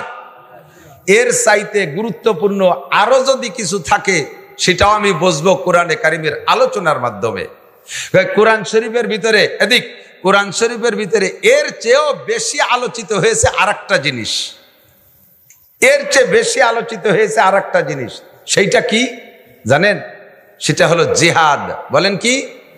জিহাদ একটু বলেন। আমলিগির লোকের উপরে জিহাদ ফরজ না নফল? কথা কয় না। বিএনপি এলাকার উপরে, জাতীয় পার্টি, কলেমা পড়া মুসলমান যারা আছে সকলের উপরে জিহাদ ফরজ। জিহাদ কখনো জিহাদ ফরজে কিফায়া, জানাজার নামাজের মতো 50-60 জন যুদ্ধ করে আসলি পরা বাকিরা জিম্মাদারি খালাস। আবার কখনো কখনো জিহাদ ফরজে আইন, যে সময় ঘুমসান লেগে গেছে সে সময় নারী আর পুরুষ সাবালেক যারা আছে বসে থাকার কোনো অধিকার নাই।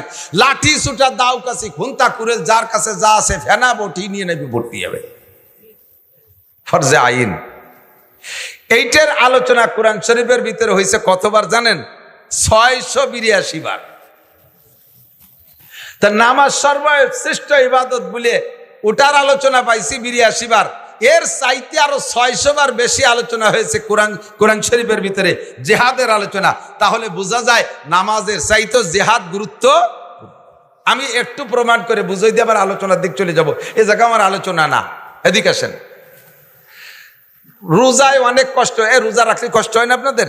বৈশাখ জ্যৈষ্ঠ মাসে রোজা তো রাখছেন মুরব্বীরা, কষ্ট হয় না?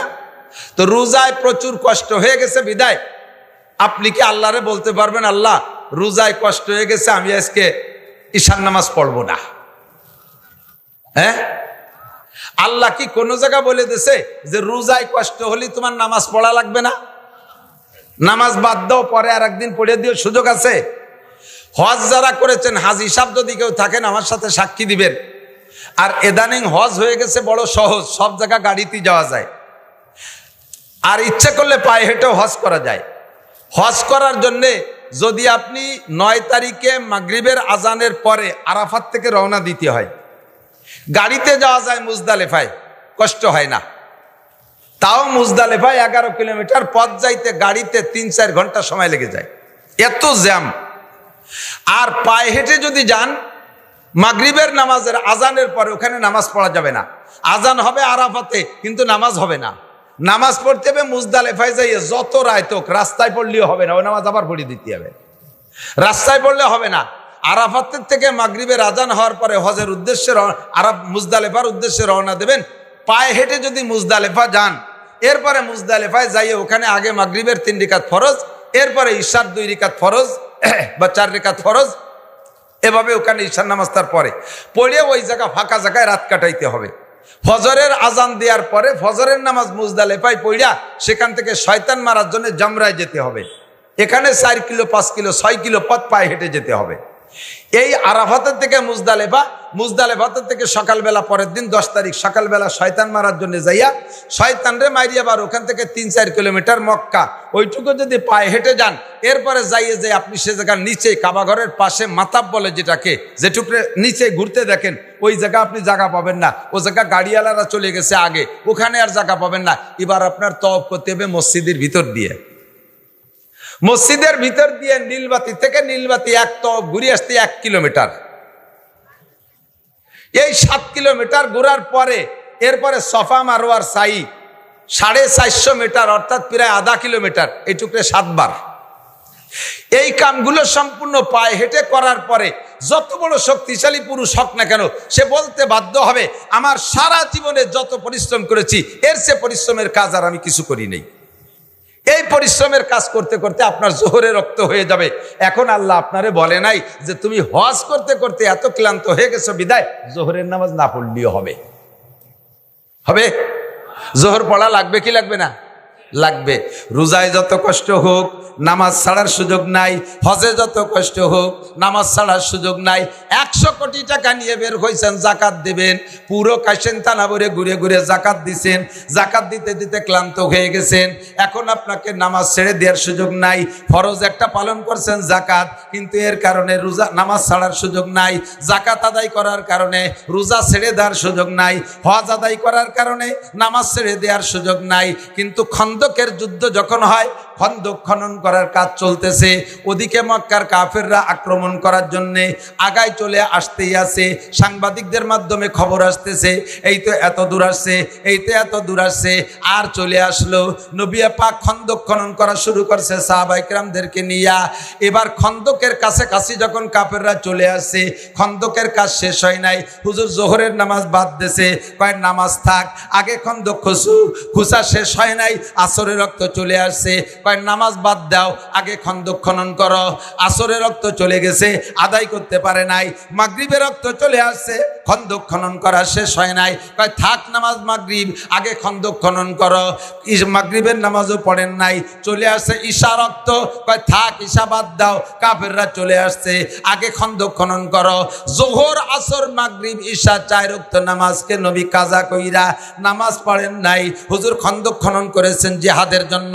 এজন্য জিহাদের হুকুম যে আল্লাহ 682 বার বলেছে, প্রমাণ করে এটা জায়গা বিশেষ নামাজের চাইতে বেশি গুরুত্ব বহন করে। কথা বলেন ঠিক কি ঠিক না? আর মুসলমান নামাজ পড়তে রাজি, রোজা রাখতে রাজি, হজ করতে রাজি, উমরা করতে রাজি, টাকা হইলে জাকাত দিতে রাজি, দাড়ি রাখতে রাজি, সমস্ত বিধান পালন করতে রাজি।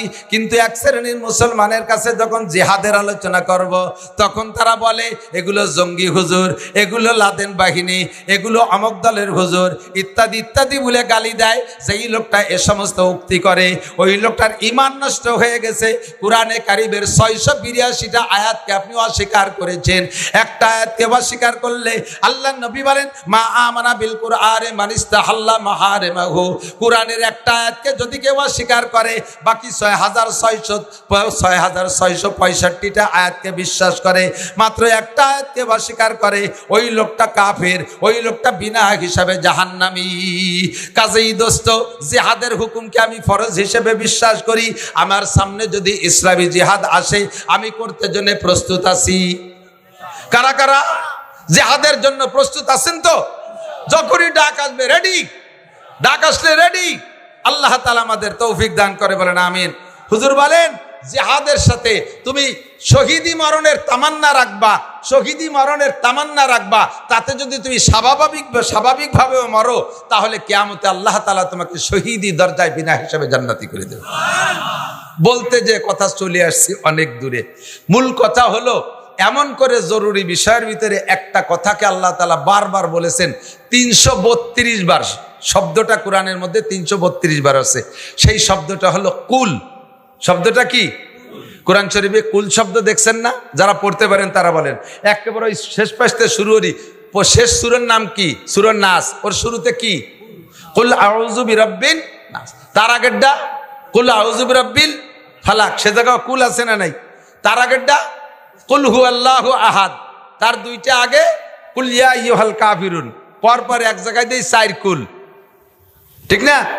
যদি কোনো ব্যক্তি, একটা আমল বলে দেয়, দিক তাকান, যদি কোনো ব্যক্তি 5 ওয়াক্ত নামাজের পরে 4 কুল পইড়া হাতে ফুক নিয়ে সারা গায়ে মালিশ করে, আল্লাহ তাআলা ওই লোকটাকে জিন, পরি, মানব, দানব, জাদু, টুনা সকল প্রকার ক্ষতির থেকে আল্লাহ তাআলা তাকে হেফাজত করে।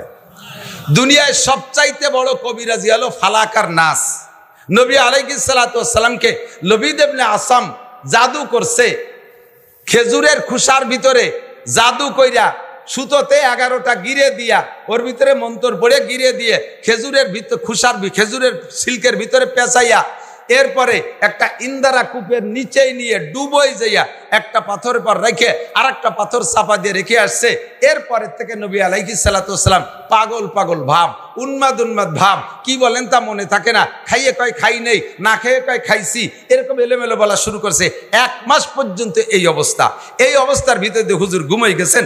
ঘুমের ভিতরে জিবরিল আলাইহিস সালাতু ওয়াসসালাম অন্য যত 114 সূরার ভিতরে 112টা সূরা হুজুরকে জীবদ্দশায় হুজুরের সজাগ অবস্থায় নাজিল করেছে। আর ফালাক আর নাস পেয়েছেন হুজুর স্বপ্নে এসে জিবরিল আলাইহিস সালাতু ওয়াসসালাম বলতেছেন, হুজুর আপনার এই অবস্থা কেন? হুজুর কয় তা তো বুঝি না।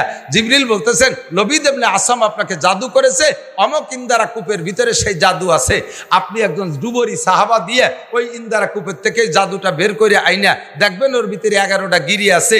সূরা ফালাকে 5 আয়াত আর সূরা নাসে 6 আয়াত, এই 5 আর 6 11 আয়াত। এই 11 আয়াত পড়িয়া 11টা গিরে খুলে ফু দিয়ে জাদুটাকে নষ্ট করে দেবেন, এরপরে ওটাকে পোড়ায় ফেলবেন। আর দুনিয়ায় যত জাদুটুনা হোক না কেন, ফালাক আর নাস পড়ে ঝাড়ফুঁক করলে আল্লাহর রহমতে সব সুস্থ হয়ে যাবে।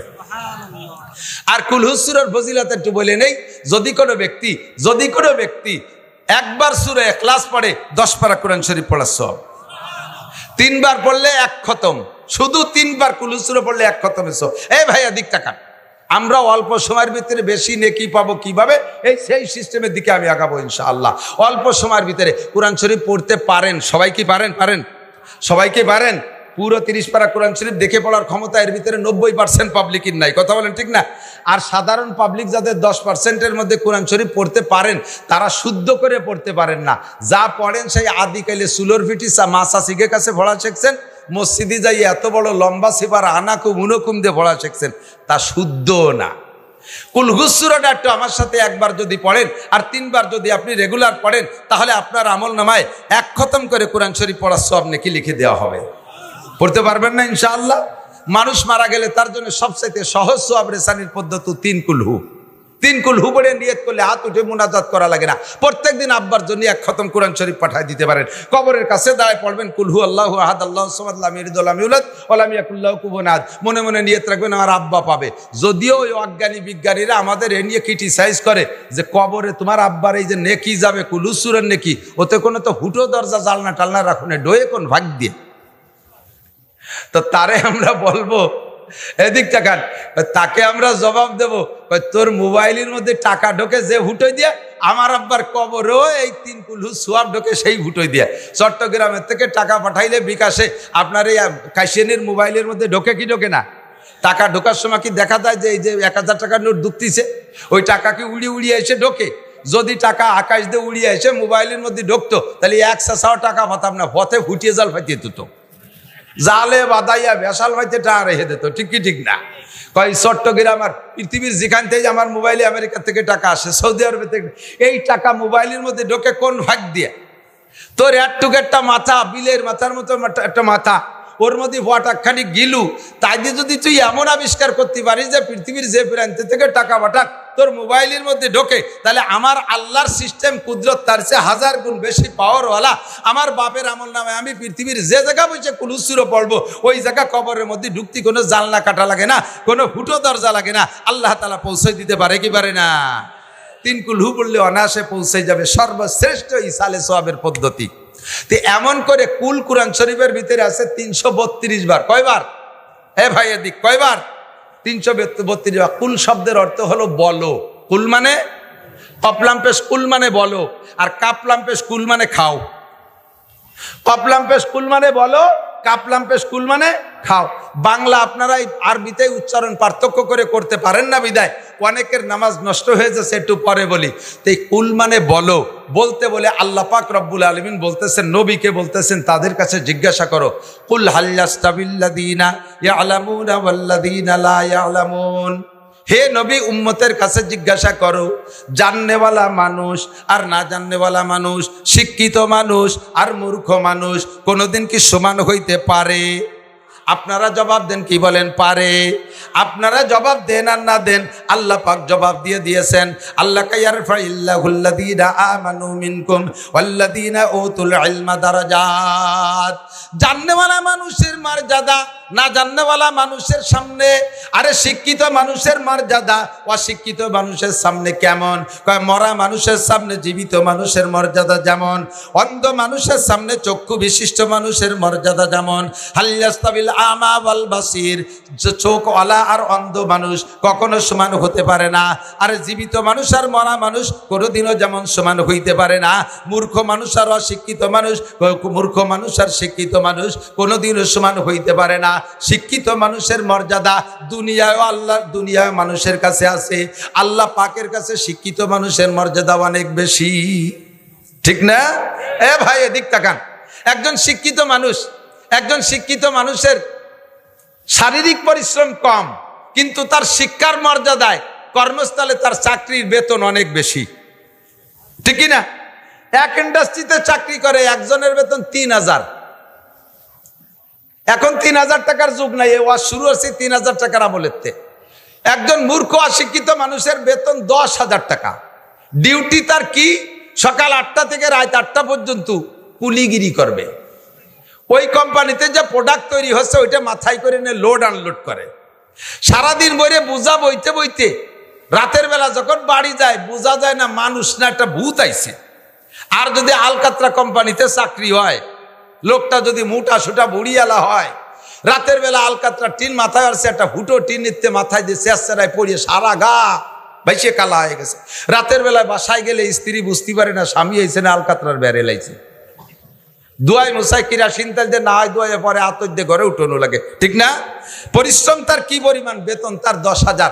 ওই কোম্পানিতে চাকরি করে আর একটা লোক হুইল চেয়ারে বসে, এসি গাড়িতে আসে, বাথরুমেও তার এসি, সব জায়গা তার এসি, তার অফিস রুমে এসি, সর কোম্পানির পক্ষ থেকে দামি দামি বাড়ি তারে দেশে সব কিছু ওকে। লোকটার ডিউটি হলো আইসে টেবিলি চেয়ারে বসবে, হাজিরে খাতায় সই করবে, অথবা পাঁচ দিয়ে হাজিরা দিয়া কিছুক্ষণ জিম ধরে থাকবে। খাদেম খুদ্দাম আছে ৪-৫টা, চা নাস্তা কেক কোক পাইপ পুইপ ইত্যাদি ফিল্টার মিল্টার খাওয়াইয়া কিছুক্ষণ বসায় রাখবে। জিম ধরে থেকে মাঝে মাঝে ইন্ডাস্ট্রিজের মধ্যে একটা গুল্লি দিয়ে চলে যায়। আই এম ভেরি উইক, আজকে বেশিক্ষণ থাকতে পারতেছি না। মাসে ৩ দিন ৪ দিন ৫ দিন ডিউটি করে আর ভেরি উইক পেয়ে চলে যায়। মাসের ১ তারিখে ৩ লাখ টাকা বেতন। এই যারা লেখাপড়া শুইস না, 7.5 পাস করে অটো একখান দিয়ে রাস্তায় নামিয়ে গেছো, নসিমনের ধাক্কা খাইয়ে খালের মধ্যে যে চিতে পড়ি দাও। লেখাপড়া বাদ দিয়ে খালি মোটর সাইকেল, কাজে লেখাপড়া করবো কি? সব জায়গা খালি বৈষম্য, চাকরি বাকরি দেয় না, পড়ালে শিখলে তাকে বলি লাভ কি? এটাও একটা কথা, এটা বেকায়দা কথা না। তবে ভালো করে মনে রাখো, লেখাপড়া জাননেওয়ালা শিক্ষিত আর মূর্খর ভিতরে আকাশ পাতালের পার্থক্য। কথা বলেন ঠিক কি ঠিক না? আমরা ছোটবেলা পড়তাম, মন দিয়ে করো সবে বিদ্যা উপার্জন, সকল ধানের চেয়ে বিদ্যা মহাদান, এই দান নাহি কেউ নিতে পারে কেড়ে, যতই করি বেদান ততই যাবে বেড়ে। দুনিয়ার সব কিছু দিলে সাথে সাথে কমে যায়, আর দুনিয়ায় বিদ্যা যত দেবেন সঙ্গে সঙ্গে বাড়ে। বিদ্যা কোনোদিন বিদ্যানের থেকে কমিয়ে যায় না। ঠিক কি ঠিক না? এই ধন নাহি কেউ নিতে পারে কেড়ে। আরে টাকা পয়সা কেড়ে নিয়ে যেতে পারে, বিদ্যা কেড়ে নিয়ে যেতে পারে না। ভালো করে মন দিয়ে লেখাপড়া করো, একটু ভালো করে পড়ো, অত তাড়াতাড়ি ইনকাম করতে নেবো না।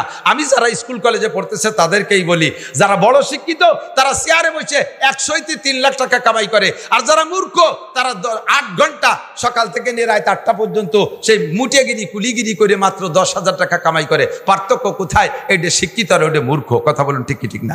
এখন জাগতিকভাবে আমরা মনে করি IABM BCS পাস করলে শিক্ষিত। আল্লাহ পাক রব্বুল আলামিন এই শিক্ষা বলে না। এটা দুনিয়ায় বেঁচে থাকার জন্য একটা উপকরণ, এটা ইনকাম করে খা, দুনিয়া কামাই করে খাওয়ার জন্য একটা ব্যবস্থা। মূল শিক্ষিত কাকে বলে? মূল শিক্ষিত কাকে বলে? নবী পাক বলেন, খায়রুকুম মান তাআল্লামাল কুরআন ওয়া আল্লামা। তোমাদের মধ্যে সবচাইতে বড় শিক্ষিত, তোমাদের মধ্যে সবচেয়ে বেশি দামি, তোমাদের মধ্যে সবচাইতে বেশি দামি ওই ব্যক্তি যে কোরআন শিক্ষা করে আর কোরআন শিক্ষা করে আর কোরআন শিক্ষা দেয়। এই দুই ব্যক্তির চাইতে দামি BCS ক্যাডারও না, ডাক্তারও না, ইঞ্জিনিয়ারও না। কথা বলেন ঠিক কি ঠিক না? ও দোস্ত, জাননেওয়ালা আর না জাননেওয়ালার ভিতরে আকাশ পাতালে পার্থক্য। তৎকালীন বিশ্বের সবচাইতে বড় শিক্ষিত যারা ছিল তার ভিতরে 1 নম্বর ছিল মিস্টার আবু জাহেল। তার মূল নাম আমর ইবনে হিশাম, তার নাম আমর ইবনে হিশাম। তার উপাধি ছিল আবুল হেকাম। সারা পৃথিবীর শ্রেষ্ঠ শিক্ষিত দুইজনের মধ্যে একজন, তাই তার নাম ছিল আবুল হেকাম। ডাক্তারি সার্টিফিকেট আছে, ইঞ্জিনিয়ারিং সার্টিফিকেট আছে, পলিটিশিয়ান সার্টিফিকেট আছে, সৌদি আরবের গভর্নর, সব বিদ্যায় বিদ্যান, নাই শুধু কোরআন শরীফের সার্টিফিকেট। কোরআন শেখে নাই, এর কারণে নবী পাকের জবান থেকে বেরিয়ে আসছে, তোমার সব সার্টিফিকেট থাক, তারপরে তোমার উপাধি আজকে থেকে আবু জাহেল, তুমি মূর্খদের বাবা। তোমার মতো মূর্খ, তোমার মতো অশিক্ষিত জগতে নাই। ও দোস্ত, দুনিয়ার সব সার্টিফিকেট আছে, নাই শুধু কোরআন, তাই তাকে মূর্খদের বাবা বলা হয়েছে। কথা বলুন ঠিক কি ঠিক না? আমরা বাস্তবে দেখি, এদিকে আসেন। আল্লাহ রসুল সাল্লাল্লাহু আলাইহি ওয়াসাল্লাম বলেন, আমাদেরকে শিক্ষার দ্বারা দামি হতে হলে কোন শিক্ষা লাগবে? হুজুর বলেন, তলাবুল ইলমে ফরিদাতুন আলা কুল্লি মুসলিম। দ্বীনি ইলম শিক্ষা করা প্রত্যেকটা মুসলমান নর নারীর উপরে ফরজ। আমি চলে আসছি জায়গায়, আমার দিকে আসেন, একেবারে জায়গায় চলে আসেন। দোস্ত, আমাদের জিন্দেগিতে নবী আলাইহিস সালাতু ওয়াস সালামের আদর্শকে বাস্তবায়ন করা হলো আমাদের নৈতিক দায়িত্ব। ঠিক কি ঠিক না? আল্লাহু আকবার। হুজুর বলেন, মজলিসু ফিকহিন খায়রুম মিন ইবাদাতি সিত্তিনা সানা।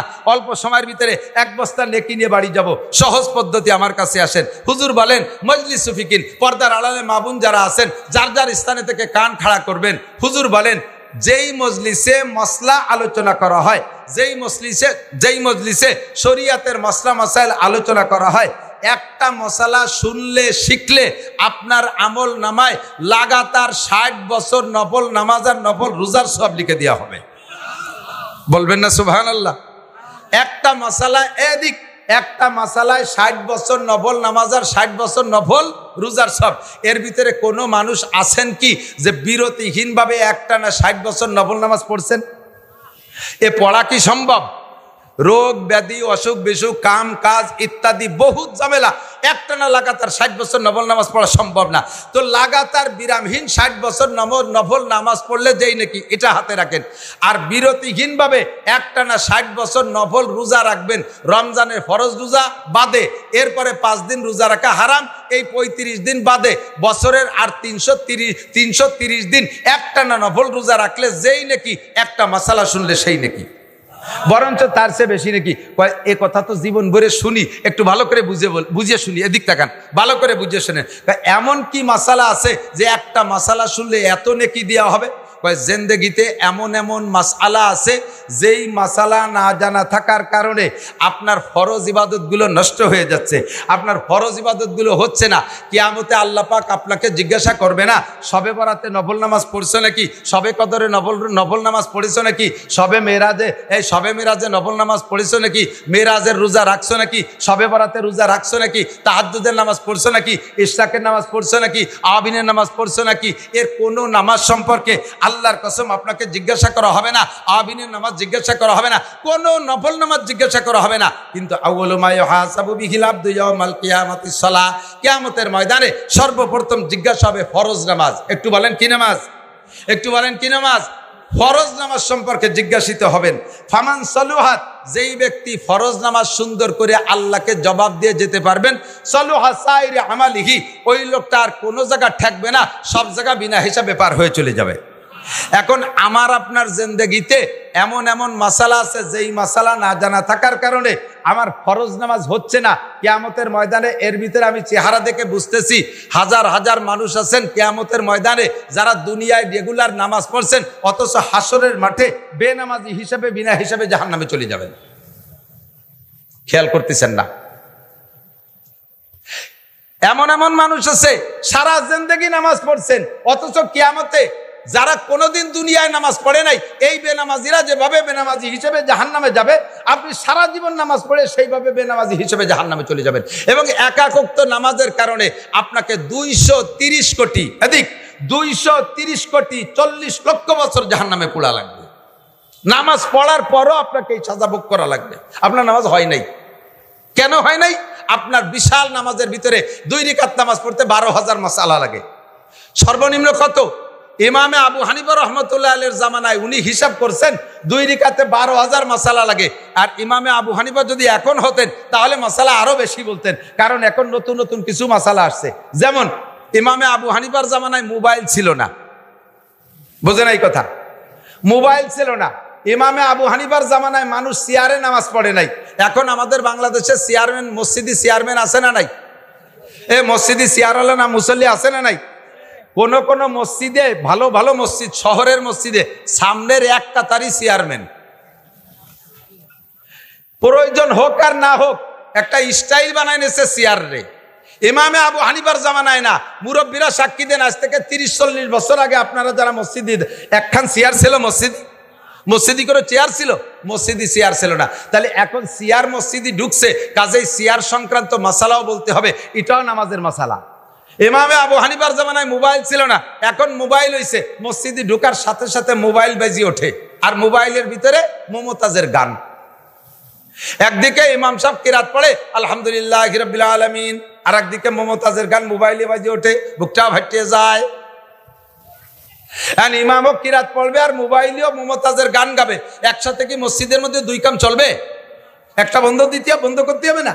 এই সংক্রান্ত মশালা, এমন করে মশালা নামাজের ভিতরে কমপক্ষে 12,000। এই 12,000-এর ভিতরে সব মশালা আবার একরকম না। কোন কোন মশালা আছে যেই মশালাটা না থাকার কারণে আপনার নামাজ নষ্ট হয়ে যাচ্ছে। আমি উদাহরণস্বরূপ বলি, আপনার নামাজের ভিতরে সব আছে। অজু বানানোর জায়গায় আপনি গোসল করে আসছেন, অজু করলে হতো, সেখানে আপনি গোসল করে আসছেন। এদিক সাধারণ আপনি মোটামুটি একটা পায়জামা পরে একটা গেঞ্জি গায়ে দিয়ে নামাজ পড়লেও হতো, আপনি সুন্নতি পায়জামা পরে জুব্ব একটা গায়ে দিয়েছেন সৌদি আরবের মতো 43 বন্ধের। টুপি মোটামুটি একটা মাথায় দিলেও হতো, তা পরে টুপির উপরে আবার 3 খেতে যে বাগড়ি একটা বাঁধছেন। সব কিছু ওকে, মোটামুটি জায়নামাজে নামাজ পড়লে হতো, সে জায়গায় 1 ইঞ্চি মখমলের সৌদি আরবের জায়নামাজ বিছাইছেন। তাহলে বাহ্যিক সবগুলো বড় দামি। এবার কায়দা মতো দাঁড়াইয়া প্রথম রেখাতে আলহামদুল সূরা পড়ে সূরা বাকারা ভরে ফেলাইছেন 2.5 পারা। দ্বিতীয় রেখাতে আলহামদুল সূরা পড়ে সূরা আল ইমরান পড়ে ফেলাইছেন তা প্রায় 2.5 পারা। তাহলে সবকিছু কত বড় বড়। ফাঁকে এই নামাজের ভিতরে ছোট্ট একটা মাসালা না জানা থাকার কারণে আপনার এত বড় বড় সবকিছু হওয়া সত্ত্বেও আপনার নামাজটা হয় নাই। এরকম একটা ছোট মাসালা জানা থাকতে পারে ওর ভিতরে। আমি একটু বলবো, গাড়ি কিনছেন মোটরসাইকেল 3.5 লাখ টাকা দিয়া, দামি মোটা একেবারে ট্রাকের চাকার মতো চাকা আছে, এত বড় তার ট্যাঙ্কি আছে, তার সবকিছু আছে, ডবল সাইলেন্সার, সবকিছু তার সুন্দর। এই গাড়ির কোনো তা অভাব নাই, টাঙ্কি ভরা তেল আছে, পেট্রোল দিলি চলতো, ওয়াকটেন ঢুকাইছেন, নতুন মোবিল দিয়েছেন, সবকিছু ফার্স্ট ক্লাস ফার্স্ট। শুধুমাত্র চাকার ভিতরে হাওয়া ঢুকানোর জায়গায় যে ছোট্ট একটা বাল্ব টিউব, ওই বাল্ব টিউবটা নাই। গাড়ি চলবে? কতক্ষণ চলবে? আমার 45 লাখ টাকা দামের গাড়ি, ওর নিচে ইঞ্জিনের ভিতরে এয়ারটুক একটা পিন এক জায়গাতে পড়ে গেছে, হঠাৎ করে গাড়িটা বন্ধ হয়ে গেছে, আর চলে না। গাড়ির বডি আছে, চাকা আছে, চ্যাসিস আছে, ইঞ্জিন আছে, সব কিছু ওকে আছে, শুধুমাত্র এয়ারটুক একটা পিন পড়ে গেছে, গাড়িটার ইঞ্জিন বন্ধ হয়ে গেছে, আর চলবে না। আরো সহজে বলি, আমার কৃষক বাবারা যারা আছেন, আগে যারা ক্ষেত খামার করছেন চাষবাস করে, ইদানিং তো সব চাষবাস হয়ে গেছে মেশিনই, পাওয়ার টিলার। আর আগে যারা গরু দিয়ে হাল চাষ করতেন, মনে আছে নাকি আপনাদের কথা? কৃষকরা আছেন কেউ এর ভিতরে? আমি হাল চাষ নিজে করছি, 3, 4, 5, 3 ক্লাস বাপের সাথে মাঠে হাল চড়ছি। আমার চাইতে লাঙ্গলের গুটি উঁচু ছিল, ধরিয়ে ঝুলিয়ে টানিয়ে ঠাইছি ধরে রাখতাম। লাঙ্গল ফাংশনে সব আমি জানি। লাঙ্গল চাষ করতে লাগে কি কি? 2টা বড় গরু লাগে, বলদ গরু, আবাল গরু, কয় মাগে দিক। লাঙ্গল লাগে, জুমাইল লাগে। জুমাইল বানাইছেন শাল কাঠ দিয়া, লাঙ্গল বানাইছেন লোহা কাঠ দিয়া, স্টিচ সব কিছু সুন্দর করে বানাইছেন, ফাল বানাইছেন স্বর্ণ দিয়া, সব কিছু ওকে। লাঙ্গল বানাইতে যাইয়া ইস্টা লাঙ্গলের ভিতরে যে জায়গা ঢোকে, পিছন দিয়ে আটটুক একখান খুঁটো দেয়া লাগে, ওর নাম হলো ইস্তিয়া। মনে আছে নাকি? 2.5 লাখ টাকা দামের 2টা গরু আছে, সোনার লাঙ্গল আছে, শাল কাঠের তার লোহা কাঠের তার জুমাল, সব কিছু ওকে। শুধুমাত্র সেই পিছনের একটুক একখান খুঁটো ইস্তে নাই। হাল চষা যাবে? হাল চষা যাবে? সেম কোয়ালিটি আপনার নামাজের বড় বড় সব কিছু আছে, কিন্তু নামাজের ভিতরে একটুক একখান ইস্তে নাই, একটুক একটা বাল্ব টিউব পড়ে গেছে, আপনার নামাজের ইঞ্জিনের থেকে একটুক একটা পিন পড়ে গেছে, আপনার নামাজ বাতিল, আপনার নামাজ হবে না। এই নামাজে আপনি কিয়ামতে জান্নাতে যেতে পারবেন না। কাজেই কিয়ামতের ময়দানে যেহেতু আমাকে সবচাই সর্বপ্রথম জিজ্ঞাসা হবে নামাজের, আমার নামাজ সংক্রান্ত জরুরি মাসালাগুলো শিখতে হবে। আমি এর কয়টা মাসালা বলবো, শুনবেন? এদিক তাকান। শুনবেন, শিখবেন। আল্লাহু আকবার। নামাজ তৈরি হতে, নামাজ কমপ্লিট হতে, পূর্ণ হতে 13টা ফরজ লাগে। কয়টা? জোরে বলেন কয়টা? 13টা ফরজ লাগে। নাম্বার 1, 1 নম্বরে শরীর পাক। 1 নম্বরে শরীর পাক। শরীর পাকের মানে পেশাব, পায়খানা, ওয়াল এভরিথিং নাপাক থেকে আপনার গাডা পাক রাখতে হবে। 2 নম্বরে কাপড় পাক। 2 নম্বরে কাপড় পাক। 3 নম্বরে নামাজের জায়গা পাক। 4 নম্বরে সতর ডাকা। আমি এই 4টে মাসালা আগে বলি। আপনার শরীর পাক রাখার জন্য নারী পুরুষ যারা আছেন প্রত্যেকের একটু ব্যতিক্রম আছে। পুরুষের পেশাবের থেকে শরীর পাক রাখা এমার একেবারে ইম্পর্টেন্ট, জরুরি। তিরমিজি শরীফের হাদিস, সাহাবী বলতেছেন, মারা রাসূলুল্লাহ সাল্লাল্লাহু আলাইহি ওয়াসাল্লাম বিকবরাইন, নবী আলাইহিস সালাতু ওয়াসসালাম আমাদেরকে নিয়ে রাস্তা দিয়ে হাঁটতেছেন, যাইতে যাইতে রাস্তার পাশে 2টে কবর। এই 2টে কবর দেখে নতুন 2টে কবর মনে হচ্ছে। এই 2টে কবরের কাছে যে হুজুর দাঁড়িয়ে গেলেন, ফাকামা রাসূলুল্লাহ সাল্লাল্লাহু আলাইহি ওয়াসাল্লাম, হুজুর দাঁড়িয়ে গেলেন। আমরা বললাম ইমশি ইয়া রাসূলুল্লাহ, হুজুর হাঁটেন। হুজুর বলেন না, আর হাঁটা গেল না। মাররা বা ইয়া জামানে ফি হাদাইনিল কবরাইন, হুজুর বলতেছেন এই 2টে কবরের মধ্যে আযাব হচ্ছে।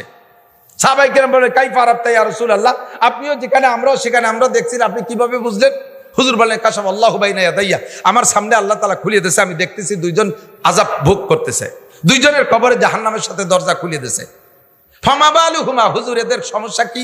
কোন কারণে এদের আযাব হচ্ছে? ওরা কি মুসলমান না কাফের? কয় 2জন মুসলমান। 2জন মুসলমানের কবরে আযাব হচ্ছে, দোষ কি? কয় হুজুর বলেন এই 2জন লোকের পারিবারিক অবস্থা সন্ধান করো। কবরওয়ালাদের বাড়ি খবর নিয়ে দেখা গেল 2জনের অবস্থা জানা গেছে। একজনের সমস্যা জিবরিল আগে হুজুরকে বলে দিছে, একজনের সমস্যা হলো লোকটা নামাজ পড়তো, সবকিছু কমপ্লিট, এমসিবিন নামিমা, ওই লোকটার স্বভাব ছিল চগলখুরি করা। এই চগলখুরি করা, চগলখুরি তো বোঝেন, এই চগলখুরি করার কারণে ওই লোকটার অবস্থা এই হয়েছে যে কবরে আল্লাহ তাআলা তাকে আযাব দিচ্ছে, তার কোনো তাই তারা ঠেকাতে পারেনি। দ্বিতীয় জনের কবরের আযাবে, দ্বিতীয় জনের কবরের আযাব হলো লা ইয়াস্তানজি আনিল বাউল, লোকটা পেশাব থেকে পরিচ্ছন্নতা অর্জন করতো না। পুরুষরা পেশাব করে, পুরুষের পেশাব আর নারীদের পেশাবের ভিতরে পার্থক্য আছে। এই লোকটা পুরুষ মানুষ পেশাবের থেকে পরিচ্ছন্নতা অর্জন করতো না, পেশাব করে জায়গা থেকে পানিতে ধুয়ে চলে আসতো। পুরুষের পেশাবের অবস্থা ভিন্ন রকম। পুরুষের পেশাব নালী সরু, পুরুষে যখন পেশাব করতে বসে তখন এই সরু নালীটা আঁকা বাঁকা হয়ে যায়। পেশাব করার পরে মোড়ে মোড়ে এখানে ওখানে 2-1 ফুট আটকে থাকতে পারে। যখন সোজা হয়ে দাঁড়ায় তখন ওই আটকে থাকা পেশাবটা ধীরে ধীরে নিচের দিকে পড়তে থাকে, নিচের দিকে যায়। যদি সেখানে ঢিলা ধরে ওই পেশাবটা ধরে না রাখা হয় তাহলে ওই পেশাব 2 ফুট পড়ে লাগবে গায়ে। লাগবে কোথায়? গায়ে। তো নামাজের 1 নম্বর ফরজ হলো শরীর পাক। যারা পেশাবের থেকে পরিচ্ছন্নতা অর্জন না করে, পেশাবে ঢিলা ব্যবহার না করে, ওই লোকের পেশাব শরীর পাক থাকে না। ওই লোকটা যত সুন্দর করে নামাজ পড়ুক, ওই নামাজে ওকে জাহান্নামের আগুন থেকে বাঁচাইতে পারবে। আপনার সব ঠিক আছে, কিন্তু আপনার এই পিন পড়ে গেছে, পেশাবে ঢিলা ব্যবহার করেন নাই। ও দোস্ত, এদিক তাকান। 1 বান্ডিল টিস্যু পেপার কিনলে, একজন পুরুষের জন্য 1 বান্ডিল টিস্যু পেপার কিনলে, পেশাব এবং পায়খানা একজন যদি একা ব্যবহার করে, 1 বান্ডিল 25 টাকা দামের 1 বান্ডিল টিস্যুতে তার 1 মাস পর্যন্ত হয়ে যায়। একা একা ব্যবহার করে দেখেন। আমার বাড়ির প্রত্যেকের বাথরুম আলাদা, আমার বাথরুম আলাদা, আমার 1 বান্ডিল টিস্যুতে 1 মাস হয়ে যায়। দোস্তরে কিয়ামতের ময়দানে পরিষ্কার হাদিসে আসছে, যে ব্যক্তি দুনিয়ায় পেশাব পায়খানা ঢিলা ব্যবহার করলো, কিয়ামতের ময়দানে আল্লাহ তাআলা ঢিলাগুলোকে রূপ পাল্টাইয়া আপনার নেকির পাল্লায় তুলে দেওয়া হবে। সুবহানাল্লাহ। হযরত ওমর ইবনে খাত্তাব রাদিয়াল্লাহু তাআলা একটা হাদিস আসছে, হযরত ওমর পেশাব কইরা ঢিলা ব্যবহার করছে। হযরত আলী দূর থেকে দেখে ফেলাইছে, দেখে ঢিলা ব্যবহার করার পদ্ধতি কি বলতে একটু শরম লাগতেছে।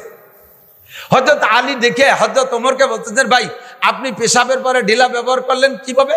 কয় যে হুজুর বলছেন যে পেশাবে যে ঢিলা ব্যবহার করা হবে, পায়খানায় যে ঢিলা ব্যবহার করা হবে, কিয়ামতের ময়দানে এইটা নেকির পাল্লায় তুলে দেওয়া হবে। এই জন্য আমি পুরো দুনিয়ারে ঢিলা বানাই ফেলাইছি, সারাটা দুনিয়ারে একটা কুলুক বানাই ফেলাইছি, যেভাবে করলে হয়, যাতে সারা দুনিয়া আমার নেকির পাল্লায় উঠাই দেওয়া হয়।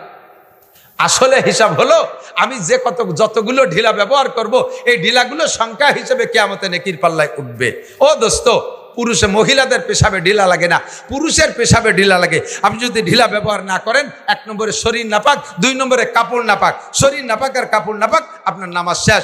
আপনি যত বড় সূরা দিয়ে রুকুর ভিতরে সুবহানাল্লাহিল আযীম 39 বার, সিজদার মধ্যে 41 বার মেরে দিয়েছেন, তাতেও আপনার নামাজ হবে না। আপনি বেনামাজি হিসেবে 1 ওয়াক্তের নামাজের কারণে যেমন 80 হুকবা জাহান্নাম, আপনি নামাজ পড়ার পরেও আপনি 80 হুকবা জাহান্নামে পড়তে হবে আপনাকে। কাজে আজ থেকে আমরা পুরুষরা ঢিলা ব্যবহার করব, প্রত্যেকের পকেটে ঢিলা রাখবেন। আরে মুসলমানের পকেটে কেন ঢিলা থাকবে না? ঢিলা কেন থাকবে না? এখন সহজ হয়ে গেছে, মাটির ঢিলা না, টিস্যু পেপার ব্যবহার করলে পরিষ্কার হয়ে যাচ্ছেন, এটা পকেটে কেন থাকবে না? 1 নম্বরে আপনি ঢিলা ব্যবহার করবেন।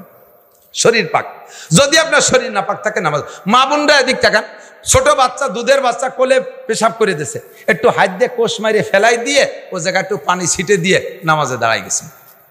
আবার আপনার বাচ্চা আপনার কোলের মধ্যে পেশাব করলো, আপনি তো দোলেন না, কয় যে ও ফেরেস্তা, ওনারটা বলে ফেরেস্তা। ফেরেস্তার নাম কি? কয় নানটু। নানটু নামে কোনো ফেরেস্তা আছে? আরে ফেরেস্তাদের বৈশিষ্ট্য হলো লা ইয়াকুলু ওয়া লা ইয়াশরাবু, ফেরেস্তারা খায় না, পান করে না। লা ইয়াকুতু ওয়া লা ইয়াবুলু, পেশাবও করে না, পায়খানাও করে না। লা ইয়ানামু ওয়া লা ইয়াস্তাইকিজু, ঘুমও যায় না, সজাগও হয় না। তোমারটা দিক জম্মের খায় আশের বাচ্চার মতো গেলে ফ্যাস ফ্যাস করে মারতি তালে রয়েছে, তো তোমারটা ফেরেস্তা হয় কি করে? তোমারটার পেশাব পায়খানা সম্পূর্ণ নাপাক, কাপড়ে লাগছে, ওই কাপড়ও ওইভাবে কোষ মেরে ফেলাই দিয়ে পানি ছিটে দিলে হবে না, ওটাকে ধুইতে হবে, এবং কাপড় সুয়াইয়া যদি গায়ে লাগে ও গাও ধুইতে হবে। কয় হুজুর তাহলে ডেলি কতবার কাপড় পাল্টাবো, কতবার আমি এই কাপড় পাল্টাবো? এত কাপড় তো আমার নেই। হ্যাঁ, আপনার কাপড় বেশি নাই, ঠিক আছে, নামাজের জন্য একটা কাপড় আলাদা করে রাখবেন, আপনার স্বাভাবিকভাবে ডেলি ব্যবহার করার কাপড় ব্যবহার করবেন। আপনি নামাজের জন্য যে কাপড়টা রক্ত হইলে পরনের কাপড়টা পাল্টাইয়া নামাজের কাপড় পরে আপনি নামাজ পড়েন, আবার আপনি পাল্টাইয়া সেই কাপড়টা পরেন, তাহলে আপনার নামাজ সুন্দর হবে। মা বোনরা এই জায়গা থেকে দারুণভাবে অলস। ভাই এদিক তাকান, যারা গরু পালেন, ষাঁড় পালেন, বলদ পালেন, এই ইমামে আবু হানিফা রহমাতুল্লাহ আলাইহি শরীয়তে সব কিছু ভিতর ধরে মাইপে ধুইছে। বলদ গরু, ষাঁড় গরু পেশাব করলে 5 হাত সেটে, কয়াত, আর গাই গরুতে পেশাব করলে 8 হাত সেটে। গাভী দোয়ানোর সময় 90% গাভী দুধ দোয়ানোর সময় পেশাব করে দেয়। যিনি গাভী দোয়াচ্ছেন উনি মহিলা হইলে বা পুরুষ হইলে একটু হাতুনটা বা কলসটা বালতিটা ধরিয়ে মুড়াইয়ে পাশা ফিরে দিয়ে আর একদিক ফিরে বসে। ওনার ভিটির উপর দিয়ে ছিটে যায় দুধের মধ্যে পড়তেছে, সেই দুধ নিজেও খাচ্ছে আর বেটাকে খাওয়াই দিচ্ছে। বাটিপাড়ার বাজারের থেকে একবার 10 কেজি দুধ দিছি, 10 কেজি দুধ নিয়ে সেই দুধ খাইতে পারি নাই। প্রথম যেটুক জাল দিছে সেইটুকির ভিতরে পুরো গরুর ছানার গন্ধ। সেই থেকে তওবা করছি, আর বাজারে দুধ খাই না, এখনো দুধে গাই পালি। এই দিন বইরে গায়ের গ্যাস কেটে বেড়াই, যে বাজারে দুধ খাওয়ার কায়দা নাই। ওই পেশাব পড়ছে, সেই অবস্থা আমার আপনার খাওয়াই দিছে, হারাম খাওয়াইছেন, আপনি কিয়ামতে দায়ী হয়ে যাবেন। এবার আপনার আর একদিক ফিরে বসছেন, আপনার গায়ে গাভীর পেশাব সিটে লাগছে, আপনি নামাজি মুসলমান, সময় মতো ওযু বানায় নামাজ পড়ছেন, আপনি কাপড়টা চেঞ্জ করেন নাই। লা ইস্তানজি আনিল বাউল, হুজুর বলেন ওই লোকটা উট চড়াইতো, দুম্বা চড়াইতো, গরু চড়াইতো, ঘোড়া চড়াইতো, গাধা চড়াইতো, সেখানে পেশাব থেকে পরিচ্ছন্ন থাকতো না, বিদায় তার নামাজ হয় নাই। আর আযাবুল কবর, নামাজ কবর আযাব মাফ হওয়ার জন্য 5টা কি বলা হয়, নামাজে 5টা পুরস্কার, তার ভিতরে 2 নম্বর পুরস্কার হলো নামাজি ব্যক্তিকে আল্লাহ তাআলা নামাজের ওসিলায় কবর আযাব মাফ করে দেয়। এখন যদি নামাজি না হয় তাহলে আপনার কবর আযাব মাফ হবে কি করে? কাজে আপনাকে পেশাব থেকে পরিচ্ছন্ন থাকতে হবে। নারীদের পেশাবে ঢিলা লাগবে না, পুরুষের পেশাবে ঢিলা লাগবে, তবে নারী পুরুষ সকলের পায়খানায় ঢিলা ব্যবহার করা জরুরি। বিশেষ করে পুরুষের চাইতে মহিলাদের পায়খানায় ঢিলা বেশি ব্যবহার করা জরুরি। কিন্তু আন্তর্জাতিক খ্যাতি সম্পন্ন অলস বিটিরা পায়খানায় মোটে ঢিলা ব্যবহার করবে না। মহিলাদের পায়খানায় ঢিলার প্রতি গুরুত্ব বেশি কেন? তাদের হাতের মই মশলা আমরা খাই।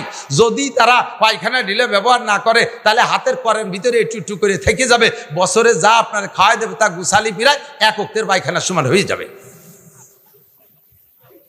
একটু ভালো হইলে বাঙ্গায় না কলিপাড়া ভিতরে হিট করে না। তো এই নাপাকার পায়খানা গুমুদ যাতে আমরা না খাই, এজন্য মহিলাদের ব্যাপারে তদারকি করবেন। উন্ডা জম্বের অলস, এই আপনি তবলিগি যাচ্ছেন, বাথরুমের ভিতরে 1 বান্ডিল টিস্যু ঝুলোই থিয়ে যাবেন, বউরে কয়ে যাবেন যে দেখো এই টিস্যু ব্যবহার করো। দেখবেন যে আপনি 1 মাস পরে 40 দিন চিল্লে দিয়ে এসে দেখবেন সেই টিস্যুর প্রতি বাকড় সাহেব বাসা বাঁধিয়ে ফেলাইছে, উনি খুলিও দেখে নেই। ঠিক কি ঠিক না? আসেন এরপরে মাসালা, আমরা ওযু বানাইয়া কাপড়টা সুন্দর করে পরবো। নামাজের ভিতরে কাপড় পরি, এমনি সময় টাকনু শুয়ে লুঙ্গি পরি, নামাজের সময় একটু উঠোই পরি, এমনি সময় টাকনু শুয়ে প্যান্ট পরি। এ হাদিসে আসছে ক্বালা রাসূলুল্লাহ সাল্লাল্লাহু আলাইহি ওয়াসাল্লাম মান জাররা ইজারাহু বাতারা লাম ইয়ানজুরিল্লাহু ইলাইহি ইয়াউমাল কিয়ামাহ। যেই ব্যক্তি টাকনু শুয়ে কাপড় পরে, এদিক যেই ব্যক্তি পুরুষরা টাকনুসিয়া কাপড় পরে লাম ইয়ানজুরিল্লাহু ইলাইহি ইয়াউমাল কিয়ামা, ওই লোকটা নামাজ পড়ুক, রোজা রাখুক, হজ করুক, যাকাত দিক, তাবলীগ করুক, সরবরাই করুক, যত বড় পীরের মুরিদ হোক না কেন, ওই লোকটা হজ করুক আর উমরা করুক, কিয়ামতের ময়দানে ওই লোকটার দিকে আল্লাহ ফিরেও তাকাবে না। আমরা মনে করি এই টাকনুসিয়া কাপড় শুধু নামাজের ভিতরে। ও দোস্ত, এইটা সর্বক্ষণ এ আমার যুবক ভাইরা টাকনুর নিচে কাপড় পরবা না, প্যান্টারে কাইটা খাটো করো। আমরা এমনি সময় লম্বা থাকে, নামাজের সময় একটু ভাঁজ দেই, 2-4 বার উঠতি বসতি সে জায়গা মতো খুলিয়ে জায়গায় চলে যায়। প্যান্টারে বানাইছে এমন ভাবে টাকনুর নিচে দিয়ে যাইয়ে স্যান্ডেলের না হেড দিয়ে বার হয়ে গেছে, আর তার তলায় কোনো কাপড় নাই। সিজদা বা রুকুতি যখন যায় তখন খেলা দেখা যায়। দেখছেন না আপনারা? আমি বানাই বলি গেঞ্জিটার প্যান্টার মুখ দাঁড়ালি সমান সমান, 70 টাকা আছে, বাস দোষ নেই।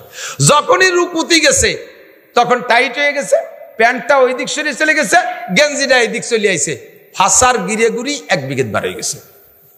2 নম্বরে 70 টাকা ফরজ। বলেন 70 টাকা? 70 কাকে বলে? পুরুষের 70 নাভির উপরের থেকে, নাভির উপরে একেবারে এ পাশ ও পাশ সব পাশ, নাভির পাশে ঢাকা আছে গেঞ্জি দিয়ে, প্যান্ট দিয়ে, কিন্তু পিছন পাশে সিজদা রুকু থেকে খানিক বেরোয় গেছে।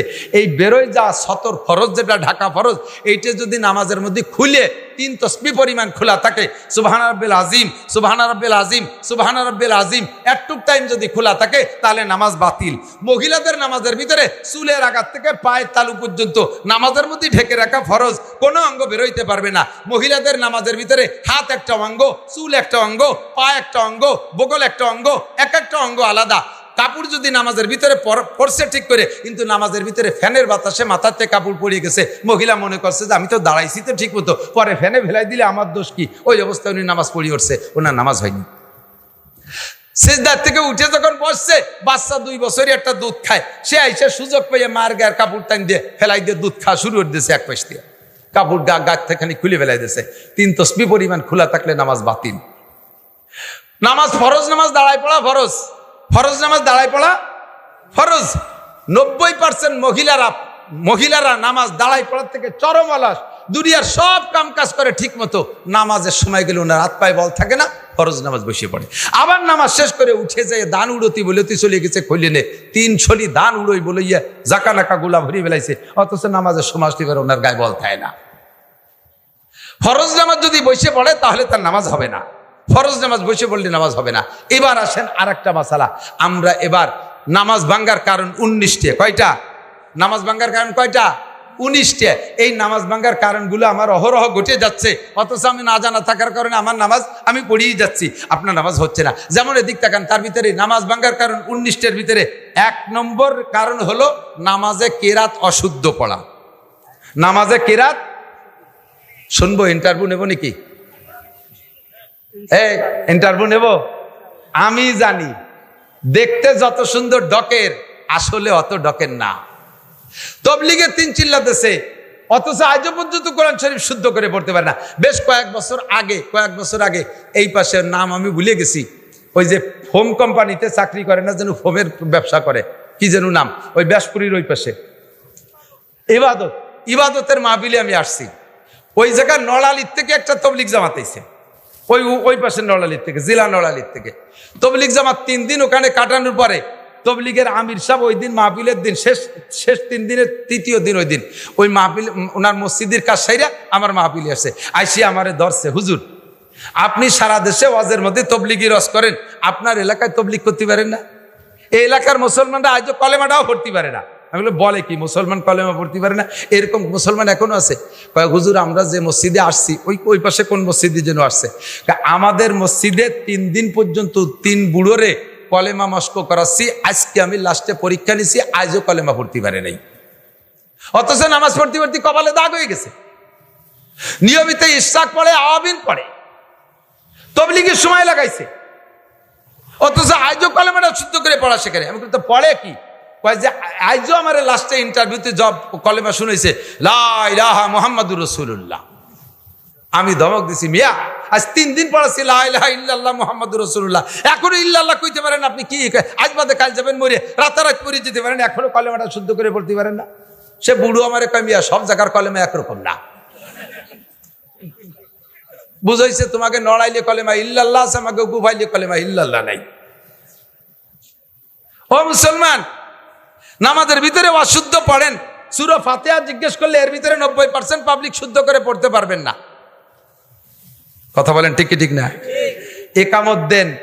আমি আমার মাদ্রাসার মসজিদে কুরবানির বন্দে সম্ভবত সব ছাত্ররা চলে গেছে, হুজুররা কেউ নাই, একা একা মসজিদে নামাজ পড়ি।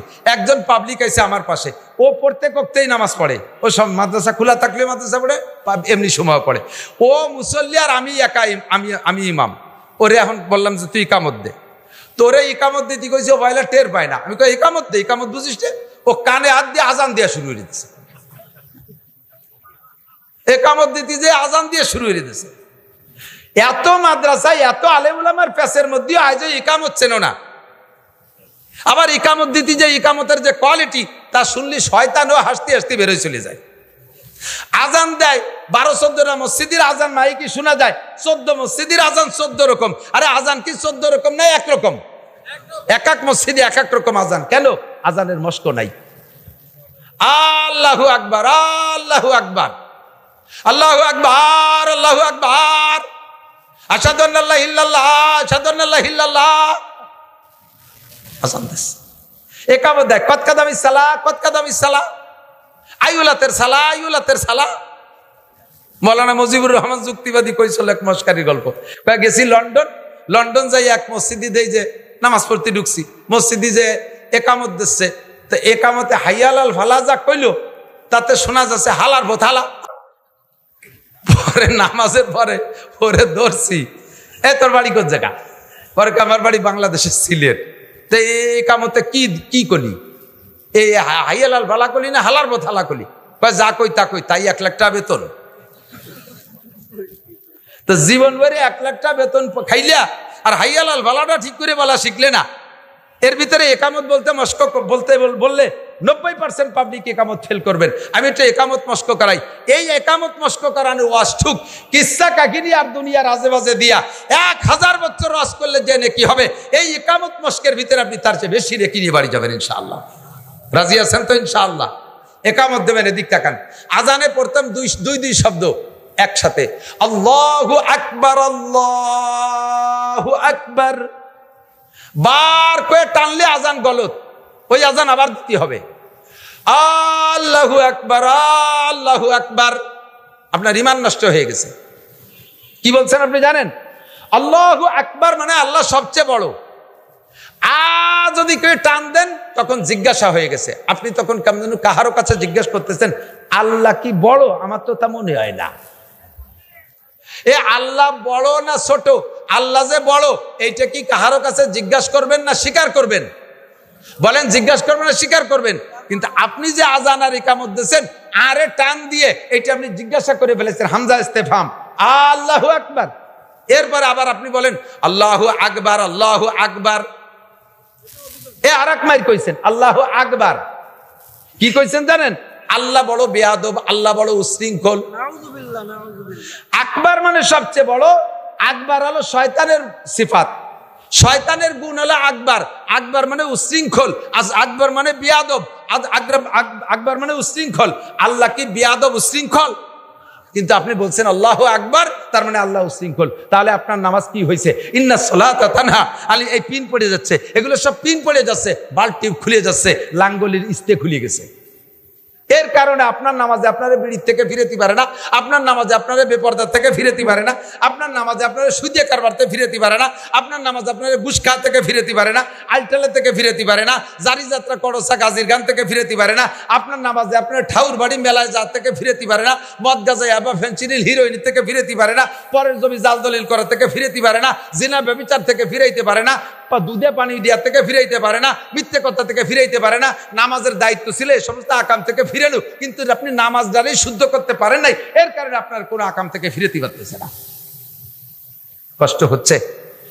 অপ্রয়োজনীয় কিছু বলতেছি? সমস্যাগুলো আছে না নাই কথা বলেন। এরপরে এদিক তাকান, এবার একটু আজান একামতটা মস্ক করাই দে। এদিক আজান দেবে মুয়াজ্জিন। অনেকে আজান দেওয়ার জন্য পাগল, বুড়ো জীবন ভরে আজান দিয়েছে ভুল আজান। এ ফাঁকে যদি বুড়ো রাস্তায় দেরি দেহে কেউ শুদ্ধ আজান একটা দিয়ে ফেলে, বুড়ো গদগদ করে মসজিদে নামাজ না পড়ে আইটি চলে যায়, নামাজ পড়বো না, আমার আজান আর এক ধরে দিয়ে দিছে। তোমার আজান দিতে এত লোভ, তুমি যে ছাতা আজান দাও ওতে তো আজান হয় না। কয় যে হযরত বিলালের ভুল আজান, এটা আমরা শুনছি। আরে ভুল আজানের অনুমতি আছে, আপনি ভুল আজানের অনুমতি আছে কখন জানেন? আপনার বিলাল রাদিয়াল্লাহু তাআলা আশহাদু আল্লাহ কইতে পারতো না, আশহাদু কইতো। তার কারণ হলো উমাইয়ার বাড়ির গোলাম ছিল। হযরত বিলাল মুসলমান হওয়ার কারণে, কলেমা পড়ার কারণে উমাইয়া লোহা পুড়াইয়া হযরত বিলালের জিহ্বায় সেকা দিয়েছিল। সেই সময় জিহ্বাটা পুড়ে খাটো হয়ে গেছে, তাই সে আশহাদু শিন কইতে পারতো না, আশহাদু কইতো। আপনার জিহ্বে পুড়াইছে কোন উমাইয়া? এরপরে বিলাল 23 বছর নবী পাকের পিছনে পিছনে ঘুরে মস্ক করছে, তারপরেও পারে নাই। আপনি কয়দিন মস্ক করছেন? আপনারে মস্ক করতে যদি মসজিদি তবলিগ আইছে, যদি বলি যে কাকা মসজিদি যেন মস্ক আছে, কয় যে না আমার হলো মাজায় ব্যথা, বসে থাকতে পারি না, চার দোকানে ঘন্টার পর ঘন্টা বসে থাকবে, মসজিদি যাইতে পারে না। তবলিগি যে মস্ক করতে পারে না, হুজুরি কাছে মস্ক করতে পারে না। আপনাকে বিনা মস্কে এই যে ভুল আজান দিয়ে যাচ্ছেন, এই আজানের বিনিময়ে আপনি কিচ্ছু পাবেন না কিয়ামতের ময়দানে। একামতটা শুদ্ধ করে দেন। একামতের 4 শব্দ এক নিঃশেষে। প্রথম 4 শব্দ এক নিঃশেষে। আমি বলবো, আপনারা একটু বলবেন। আল্লাহু আকবার, আল্লাহু আকবার, আল্লাহু আকবার, আল্লাহু আকবার। একটু দেন না। 4 শব্দ এক নিঃশেষে। এরপরে প্রত্যেক 2 শব্দ এক এক নিঃশেষে। আশহাদু আল্লা ইলাহা ইল্লাল্লাহ, আশহাদু আল্লা ইলাহা ইল্লাল্লাহ, আশহাদু আল্লা ইলাহা ইল্লাল্লাহ, আশহাদু আল্লা ইলাহা ইল্লাল্লাহ, আশহাদু আন্না মুহাম্মাদার রাসূলুল্লাহ, আশহাদু আন্না মুহাম্মাদার রাসূলুল্লাহ, আশহাদু আন্না মুহাম্মাদুর রাসূলুল্লাহ, আশহাদু আন্না মুহাম্মাদুর রাসূলুল্লাহ। হাইয়া আলাস সালাহ, হাইয়া আলাস সালাহ। অনেকে কয় হাইয়া আলাস সালাতে, হাইয়া আলাস সালাহ, এতে হবে না। হাইয়া আলাস সালাহ, হাইয়া আলাস সালাহ। অনেকে কয় হাইয়া আলাল ফালাহ, হাইয়া আলাল ফালাহ, মাঝে একবার হাই কই একটা গাই দেয়, এই গাই হবে না। হাইয়া আলাল ফালাহ, হাইয়া আলাল ফালাহ। কদ কামাতিস সালাতু, কদ কামাতিস সালাহ, তাই নাকি? কদ কামাতিস সালাহ, কদ কামাতিস সালাহ। ওই নেই, অনেকে কইছে কদ কামাতিস সালাহ, কইছে কদ, কোন না কদ। আরে বিয়ে ওয়াজের একটু মস্ক হয়ে যাক, জীবন ভরে ওয়াজ শুনছেন, আজকে একটু সহি হয়ে যাক। কদ কামাতিস সালাহ, কদ কামাতিস সালাহ, কদ কামাতিস সালাহ।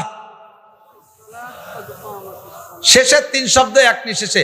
আল্লাহু আকবার, আল্লাহু আকবার, লা ইলাহা ইল্লাল্লাহ। সারা জীবন ওয়াজ শুনে আর ওয়াজ করে যাই নাকি, আজকে একামতের মস্কে যদি তার চাইতে 1000 নাকি বেশি না পান, কিয়ামতে আমার কাছ থেকে বুঝে নেবেন। নবী পাক বলেন, মাজলিসু ফিকিন খায়রুম মিন ইবাদাতি 60 সানা। 60 বছর নফল নামাজ আর নফল রোজা রাখার চাইতে ও দোস্ত একটা মাসালা, এই মাসালা শিখার দাম আল্লাহর কাছে বেশি। এবার আমরা আমাদের কিরাত যেহেতু অশুদ্ধ, এদিক তাকান, ভালো করে মনে রাখেন, যাদের কিরাত অশুদ্ধ তাদের নামাজ হয় নাই, হয় নাই, হয় নাই। এই অশুদ্ধ কিরাত দিয়ে বাকি জীবন নামাজ পড়বেন, হবে না, হবে না, হবে না। পড়ছে না পড়লেই হয়। পাকা সিদ্ধান্ত নিয়ে ফেলাইছে একজন, নামাজই পড়বো না, কিচ্ছু আসে যায় না, তাই বলে আমি ছাড় দিতে পারবো না। আজ আবারেন ভরিয়েন, আমার পাশা সামলা থাকবে না। আমি আমার জায়গায় টাইট। অশুদ্ধ কিরাতে যারা পড়ছেন কিছু হয় নাই, সামনেও হবে না। একটা অপশন খোলা আছে, বিগত ভুল নামাজগুলো শুদ্ধ হয়ে যাবে। একটা অপশন খোলা আছে, সেটা হলো আজকে রাত্রে প্রতিজ্ঞা করতে হবে, আগামীকাল সকালবেলা নাদিয়া কায়দা কিনে এই মাদ্রাসায় হুজুরির কাছে পড়বো, অথবা আমাদের মসজিদের ইমাম সাহেবের কাছে ভর্তি হয়ে যাব, হুজুরের কাছে আলিফবা থেকে পড়া শিখবো। এই কোরআন শরীফ আমি শুদ্ধ করে না পড়া শিখে দুনিয়া থেকে মরবো না। এই প্রতিজ্ঞা করে ভর্তি হবেন। এখনই নিয়তটা করে ফেলেন যে আমি কোরআন শরীফ শুদ্ধ করে পড়া শিখবো। আরে সারা জিন্দেগি নামাজ পড়লাম, তা যদি নাই হলো, তাহলে এই নামাজ দিয়ে কি হলো? আর কিয়ামতে আমাকে যদি নামাজ পড়ার পরেও সাজা কাটতে হয়, তাহলে আমি এরকম নামাজে আর কি হলো? আমি নামাজ শুদ্ধ করে পড়া শেখার জন্য কোরআন শরীফ শুদ্ধ করে পড়া শিখবো। এই প্রতিজ্ঞাটা এখন করেন।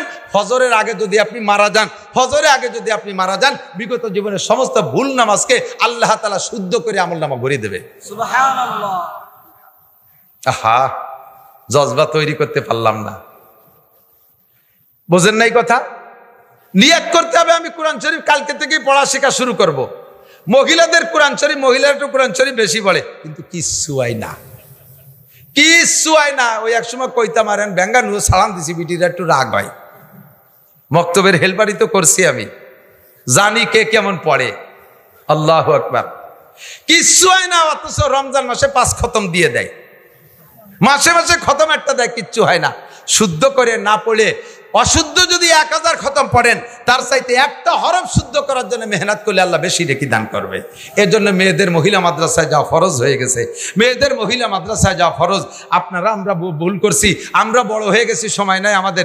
আমি তবলিগে গেছি, 13 সালে তবলিগে গেছি, 20 জনের একটা জামাত নিয়ে গেছি, স্টুডেন্ট নিছি, স্কুল কলেজের ছাত্র নিছি 12 জন, আর পাবলিক বুড়ো নিছি 4 জন, এই 16 জন, আর আমরা হুজুর ছিলাম 4 জন। তার ভিতরে খায়রাটের ওই মৌলানা আবুল খায়ের সব ছিল, আবু সাইদ ভাই ছোট ভাই আবুল খায়ের ভাই ছিল। আমরা 4 জনে মেহনত করিয়া 12 জন যুবকরে আলিফবা থেকে পড়াইয়া এক সিল্লের ভিতরে মাত্র 38 দিনে কোরআন শরীফ শিখাইয়া এরপরে 8 পারা সবক পড়াইয়া বাড়ি আনছি। আর বুড়োকে বেরেন তো শক্ত হয়ে গেছে, ওর মধ্যে মানে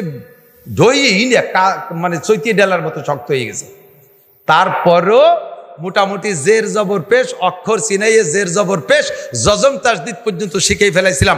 আর একটা চিল্লে সময় দিতে পারলে আল্লাহ রহমতে তাদেরকে কোরআন শরীফ পড়া শিখে বাড়ি আনতে পারতাম। তবলিগি যারা যাবেন, ফাজাইলে আমাল থাক, তবলিগি নিসাব পড়াপড়ি বাদ দেন, হুজুর থাকলে তার কাছ থেকে কোরআন শরীফ পড়া শেখেন। আরে ভাই, আরে না হোক তবলিগি আপনি না যান, বাড়ির কাছে ইমাম সাহেবের কাছে কোরআন শরীফ পড়া শেখেন। ভালো ভালো মুফাসসির কোরআন শরীফের তাফসীর করে, মুফাসসির কোরআন, অথচ কোরআন শরীফ শুদ্ধ করে পড়তে পারে না। ওই মুফাসসিরের পিছনে নামাজ পড়া জায়েজ নাই, ওর পিছনে নামাজ হয় না।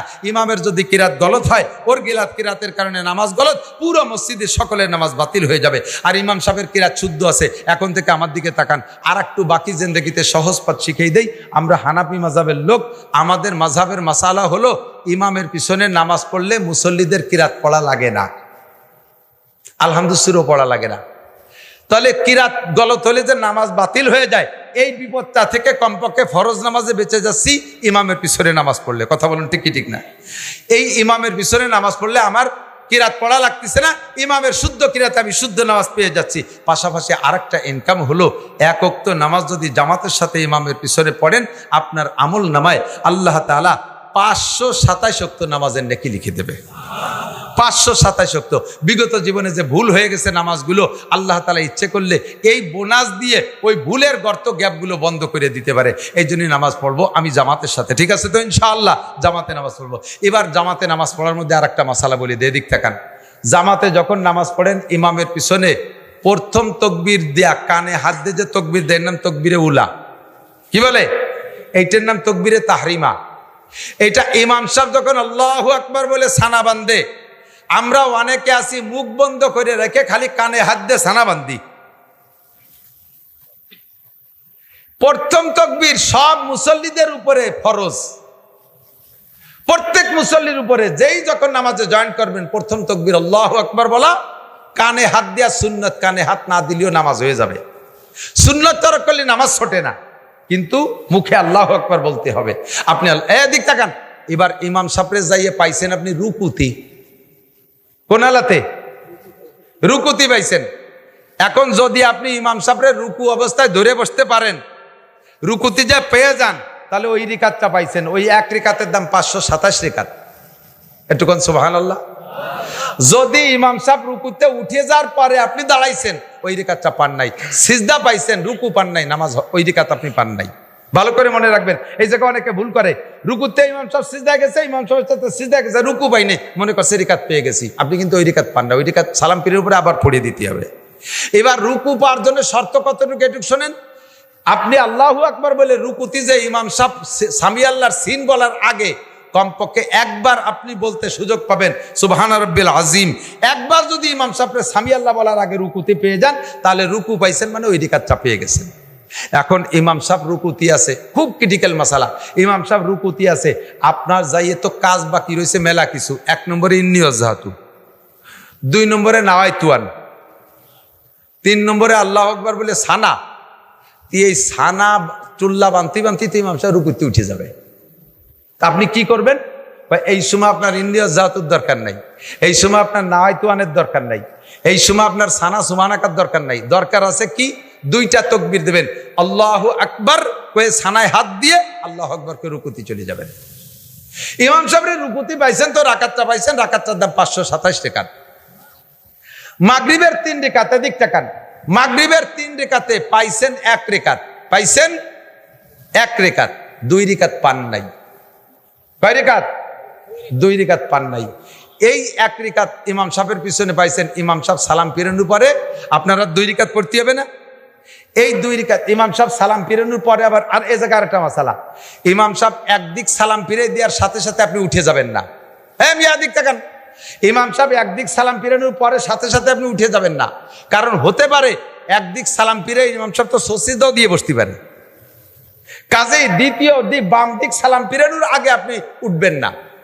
ইমাম সাহেব একদিক সালাম 2 দিক সালাম ফিরানোর পরে আপনি উঠে যে 2 রাকাত নামাজ পড়েন। মাগরিবের 3 রাকাতে 1 রাকাত পাইছেন, 2 রাকাত পান নাই। এই 2 রাকাত আপনি কিভাবে পড়বেন? আমার মনে আছে এই ব্যাসপুর মসজিদি, এই ব্যাসপুর মসজিদি সে সময় মোটর সাইকেলে চলি, যাবো বলমারি, ওই জায়গায় এসে মাগরিবের নামাজ পড়ছি। ব্যাসপুর ওই যে বটতলার যে মসজিদ, ওই মসজিদে নামাজ পড়তে আমিও 1 রাকাত পাইছি, আমার সাথে আরেকজন 1 রাকাত পাইছে, 2 রাকাত আমরা পাই নাই। আমার পাশের জন উনার কায়দায় পড়ছে আর আমি আমার কায়দায় পড়ছি, কিতাবের কায়দায়। সালাম ফিরেই ওই লোক বসে রয়েছে আমারে অ্যাটাক করবে বলে। সালাম ফিরে আমারে বলতেছে, হুজুর আপনার তো হুজুর হুজুর মনে হয়, আমার সে সময় উনি চেনে না, আপনার তো মৌলবী হুজুর হুজুর মনে হয়, এই নামাজ কিরম পড়লেন? আমি তো যেরম পড়ার দরকার সেরমই তো পড়ছি। কেন? আমি শিওর আপনি ভুল পড়ছেন। উনি পড়ছে কিভাবে? সালাম ফিরানোর পরে উঠে একবারে 2 রাকাত পড়ে শেষ বৈঠক দিয়েছে। নিয়ম হলো 1 রাকাত যদি শেষ রাকাত পান তাহলে 2 রাকাত ছুটে গেছে, সালাম ফিরানোর পরে আপনি উঠে প্রত্যেক রাকাতে রাকাতে বসতে হবে, প্রত্যেক রাকাতে বসতে হবে, আরো 2টা বৈঠক করতে হবে। আমি আমার নিয়মে পড়ছি, উনি আপনি ভুল পড়ছেন। আমি বলে ভুল পড়ছি কিভাবে? কয় কি? আল্লাহ তাআলা মাগরিবের নামাজে 3 রাকাতে 2টা বৈঠক পাবে, আল্লাহ 2টা বৈঠক পাবে। তা 1 বৈঠক তো ইমাম সাহেবের সাথে দিছি, আর 2 রাকাত বাকি আছে, 2 রাকাত পড়িয়ে শেষবারে আর 1 বৈঠক দিলে 2 বৈঠক হয়ে গেল। আমি বলে এটাকে আপনি কিতাবে পাইছেন কোন জায়গায়? কিতাবে পাবো কা, নিজের একটা বুঝ আছে না। 2 রাকাত 3 রাকাত নামাজে 2 বৈঠক, 1 বৈঠক দিছি আর 1 বৈঠক বাকি আছে। নিজের বুঝ হিসেবে পড়লে হবে না, আপনাকে এবার প্রত্যেক রাকাতে বসতে হবে। কথা বলেন ঠিক না? আর একটা মাসালা বলি, পিন মার্কা মাসালা, এদিক তাকান। এর একটা মাসালার দাম 60 বছর নফল নামাজ, নফল রোজার চাইতে বেশি। সেটা হলো জোহরের নামাজ 4 রাকাত, ইমামের পিছনে পাইছেন 1 রাকাত। কয় রাকাত বাদ আছে? 3 রাকাত। ইমামের পিছনে পাইছেন কি প্রথম রাকাত না শেষ রাকাত? শেষ রাকাত না? তাহলে প্রথম যে 3 রাকাত ছড়ছে, এই 3 রাকাত কি কি রাকাত ছড়ছে? 2 রাকাত ছড়ছে সূরা মিলানো 2 রাকাত, আর 1 রাকাত ছড়ছে শুধু ফাতিহা ওয়ালা 1 রাকাত, তাই না? এই 3 রাকাতটা আপনি কিভাবে পড়বেন? আপনি ইমাম সাহেব সালাম ফিরানোর পরে উঠিয়া দাঁড়াইয়া 1 রাকাত পড়বেন। এই রাকাত কি দিয়ে পড়বেন বলেন তো? সূরা মিলাইয়া পড়বেন। মনে যদি আপনি নিজে নিজে বুদ্ধি খাটান যে শুধু আলহামদুলিল্লাহ সূরা আলা 2 রাকাতে এক পাশে নিয়ে যাই, এই যুক্তিতে হবে না। সালাম ফিরানোর পরে দাঁড়ায় উঠাইয়া প্রথম রাকাত 1 রাকাত পড়বেন, সূরা মিলাইয়া পড়িয়ে বসতে হবে। আত্তাহিয়াতু পড়ে উঠিয়ে আবার তৃতীয় রাকাত, এই রাকাত পড়বেন, আবার সূরা মিলাইয়া পড়িয়ে উঠিয়ে শেষ রাকাত পড়বেন শুধু ফাতিহা দিয়া। এই শেষ 2 রাকাত পড়ে শেষবারে বৈঠক। কথা কি বোঝা গেছে? একটা মাসালার দাম 60 বছর নফল নামাজের রোজার চাইতে বেশি। কথা বলেন ঠিক না? মাঝে মাঝে এমন অ্যাক্সিডেন্ট হয় কিনা আপনাকে জানি না, আমার হয়, কারণ আমার ইমান অতটা ভালো না। নামাজে বসলে দুনিয়া মাদ্রাসা নিয়ে চিন্তাও রিত, বডিগি চাইল নাই, হুজুরকে বেতন নাই, ওদেরকে সিমেন্ট নাই, নানান তা মাদ্রাসার মধ্যে, মাদ্রাসা ঢুয়ে যায় নামাজের মধ্যে। কাজেই প্রথম বইটাকে আত্মাহেতু ভর্তি 3-4 রাকাত নামাজে আত্মাহেতু ভর্তি ইন্নাকান্তাল গফুরুর রহিম চলে যাই। ওই জায়গা যাইয়ে মনে উঠলি তো ব্যবসার মধ্যে পড়ে গেছি। এখন যেই নামাজ 3 রাকাত বা 4 রাকাত নামাজ, মা বোনরা লক্ষ্য করবেন, মাঝে খানিক পুরুষকে মশলা গেছে, এবার এই মশলা সবারই পেশ পড়ে। 3 রাকাত বা 4 রাকাত নামাজের প্রথম বইটাকে যদি আব্দুহু ওয়া রাসূলুর পরে, আত্তাহিয়াতুর পরে দুরূদ শরীফ থেকে সর্বনিম্ন আল্লাহুম্মা সাল্লি আলা মুহাম্মদ এতটুকু যদি আপনি বেশি পড়ে ফেলেন তাহলে সুজদা ওয়াজিব হয়ে গেছে, সুজদা ওয়াজিব হয়ে গেছে। আপনি শেষ বইটাকে সজদা করতে হবে। আর ইন্নাকা আনতাল গফুর রহিম পর্যন্ত পড়লেও একই ওয়াজিব তরক হইছে, অর্থাৎ দুরূদ শরীফ থেকে একটুক বা তার চেয়ে বেশি যদি আপনি পড়ে ফেলেন সজদা ওয়াজিব হয়ে গেছে। ইচ্ছাকৃতভাবে যদি এই ভুল করেন নামাজ হবে না, সজদা দিলেও হবে না। আর অনিচ্ছাকৃত এই ভুল হয়ে গেলে শেষ বইটাকে সজদা দিয়ে সমাধান করতে হবে। আপনার এই মশলা না জানা থাকার কারণে জিন্দেগিতে এমন ভুল যা করছেন ওই নামাজগুলো আবার পড়তে হবে, নইলে একাক ওয়াক্ত নামাজের জন্য 230 কোটি 40 লক্ষ বছর জাহান্নামে পড়তে হবে। আর একটা জরুরি মশলা বলবো, সে মশলাটা এদিক তাকান। সিজদার থেকে উঠে পুরো টান হয়ে বসা কতটুক টাইম? আল্লাহুম্মা গফিরলি ওয়ারহামনি ওয়াহদিনি ওয়ারযুকনি ওয়াআফিনি, এই দোয়াটা পড়তে যতটুক টাইম লাগে আপনি দোয়া পারলে পড়েন, না পারলে অতটুক টাইম সোজা করে বসে থাকতে হবে। নইলে সিজদাতে উঠেই যদি আপনি বিরতিহীনভাবে চলে যান, দ্রুত চলে যান, আপনি ইচ্ছাকৃতভাবে ওয়াজিব তরক করেছেন, আপনার নামাজ বাতিল, সিজদা দিলেও সারবে না। রুকু থেকে উঠে জাকি দিয়ে আবার সিজদায় চলে গেছেন, পুরো টান টান হয়ে দাঁড়ান নাই, রব্বানা লাকাল হামদ এ বলার পরে হামদান কাসীরান তাইয়্যিবান মুবারাকান ফি একটুক বলা পর্যন্ত আপনাকে দাঁড়ায় থাকা ওয়াজিব। এই টাইমটা যদি না দেন, না পড়েন, আপনি ওই দোয়াটা না পড়েন, যদি দাঁড়ায় না থাকে সোজা টান হওয়ার সাথে সাথে আবার রুকুতে চলে গেছেন, আপনি ইচ্ছাকৃত ওয়াজিব তরক করছেন, আপনার নামাজ বাতিল। সারা জীবন ভরে এই কাম করছেন, কোনো নামাজে আপনাকে জাহান্নাম থেকে বাঁচাইতে পারবে না। আর একটা কথা, আর একটা মশালা না বলে পারছি না, এদিক দেখান। আপনার দোয়া দুরূদ সব পড়া হয়ে গেছে, এই ইমাম সাহেবরা খেয়াল করবেন বেশি করে, পিছনে মুসল্লি আছে, ইমাম সাহেব নামাজে দাঁড়াইছেন, দোয়া দুরূদ সব ইন্নাকা আনতাল গফুর রহিম পড়া হয়ে গেছে। এখন পড়া যখন শেষ, ইমাম সাহেব খুব তাড়াতাড়ি সালাম ফিরিয়ে দিতে হবে। যদি ইমাম সাহেব চিন্তা করে আমার তো পড়া হয়ে গেছে, মুসল্লি গিয়ে হইছে কি না হইছে, এই জন্য উনি একটু বিরতি দিয়েছে, চুপ করে রয়েছে, ওকে হোক শেষে একবারে সবাই মিলে সালাম ফিরবো। এই বিরতিটা যদি টাইম একটুক দেয়, সুবহান রাব্বিল আযীম সুবহান রাব্বিল আযীম সুবহান রাব্বিল আযীম, একটুক টাইম যদি চুপ করে থাকে, সালাম না ফিরাইয়া পড়া শেষ হয়ে যাওয়ার পরে ইমাম সাহেব ইচ্ছাকৃতভাবে চুপ করে বসে রয়েছে, সালাম না ফিরাইয়া, সিজদা দিলেও সারবে না, নামাজ বাতিল, আবার পড়তে হবে। এর এক একটা মাসালার দাম 60 বছর নফল নামাজ, নফল রোজার চাইতে বেশি। সবচাইতে বড় কথা হলো বাবা, এরকম মসলা যে কত জানি না, ফরজ আর ওয়াজিবের ভিতরে খুব কাছাকাছি পার্থক্য, একই জায়গায় দুটো জিনিস ঢুকে গেছে। এদিক তাকান, নামাজের মধ্যে সূরা ফাতিহা পড়া ওয়াজিব, বলেন সূরা ফাতিহা পড়া ওয়াজিব, সূরা ফাতিহা পড়া ওয়াজিব, আর কিরাত পড়া ফরজ। কিরাত পড়া কি ফরজ? তা আলহামদুস সূরা কি কোরআন শরীফের কিরাত না? তাহলে আলহামদুস সূরা পড়লে দুটো ফরজ, দুটো জিনিস আদায় হয়ে গেছে এক আলহামদুস সূরার মধ্যে। আলহামদুস সূরা পড়া ওয়াজিব তাও হয়ে গেছে, আবার কিরাত পড়া ফরজ তাও হয়ে গেছে। তাহলে তার কিরাত পড়া লাগে না? কয় না, আলাদা একটা সূরা মিলানো ওয়াজিব, আলাদা একটা সূরা মিলানো ওয়াজিব। এই দেখেন, একই ফরজ আর ওয়াজিব খুব কাছাকাছি, এই জন্য পার্থক্য করে তলাবুল ইলমে ফরিদাতুন আলা কুল্লি মুসলিমিন ওয়া মুসলিমাত, দ্বীনি ইলম শিক্ষা করা মুসলমান নরনারীর উপরে ফরজ। এখন আপনাদের বাচ্চাদেরকে, আমরা নিজেরা বড় হয়ে গেছি যারা, আমরা ঠকে গেছি, পড়ি নাই, আমাদের ভুল রয়েছে, কিয়ামতের ময়দানে সন্তানরা আমাদের নামে মামলা দেবে, রব্বানা ইন্না আতানা সাদাতানা ওয়া কুবারানা ফাআদাল্লুনা সাবিল রব্বানা আতিহিম দিফাইনা মিনাল আযাব ওয়া লানহুম লানান কাবীরা। ও আল্লাহ, আমার আব্বা আমারে কেজি স্কুলে পাঠাইছে গেছি, আমার আব্বা কিন্ডারগার্টেনে পাঠাইছে গেছি, আমার আব্বা ইংলিশ মিডিয়ামে পড়াইছে পড়ছি, আমার আব্বা বিএমএ বিসিএস পাস করাইছে করেছি, আমার আব্বা আমারে মাদ্রাসায় দেয় নাই, আমার আব্বা আমারে কোরআন পড়াই নাই, আমার আব্বা আমারে নামাজ শেখাই নাই, আমার সব ভুলের গোড়া আমার আব্বা মা, আমার আব্বা মা আমাকে ধ্বংস করেছে। আতিহিম দিফাইনা মিনাল আযাবে ওয়া লানহুম লানান কাবীরা। আমার আব্বা মাকে আগে জবর শাস্তি দাও, তারপরে আমি শাস্তি পুরো ভোগ করব।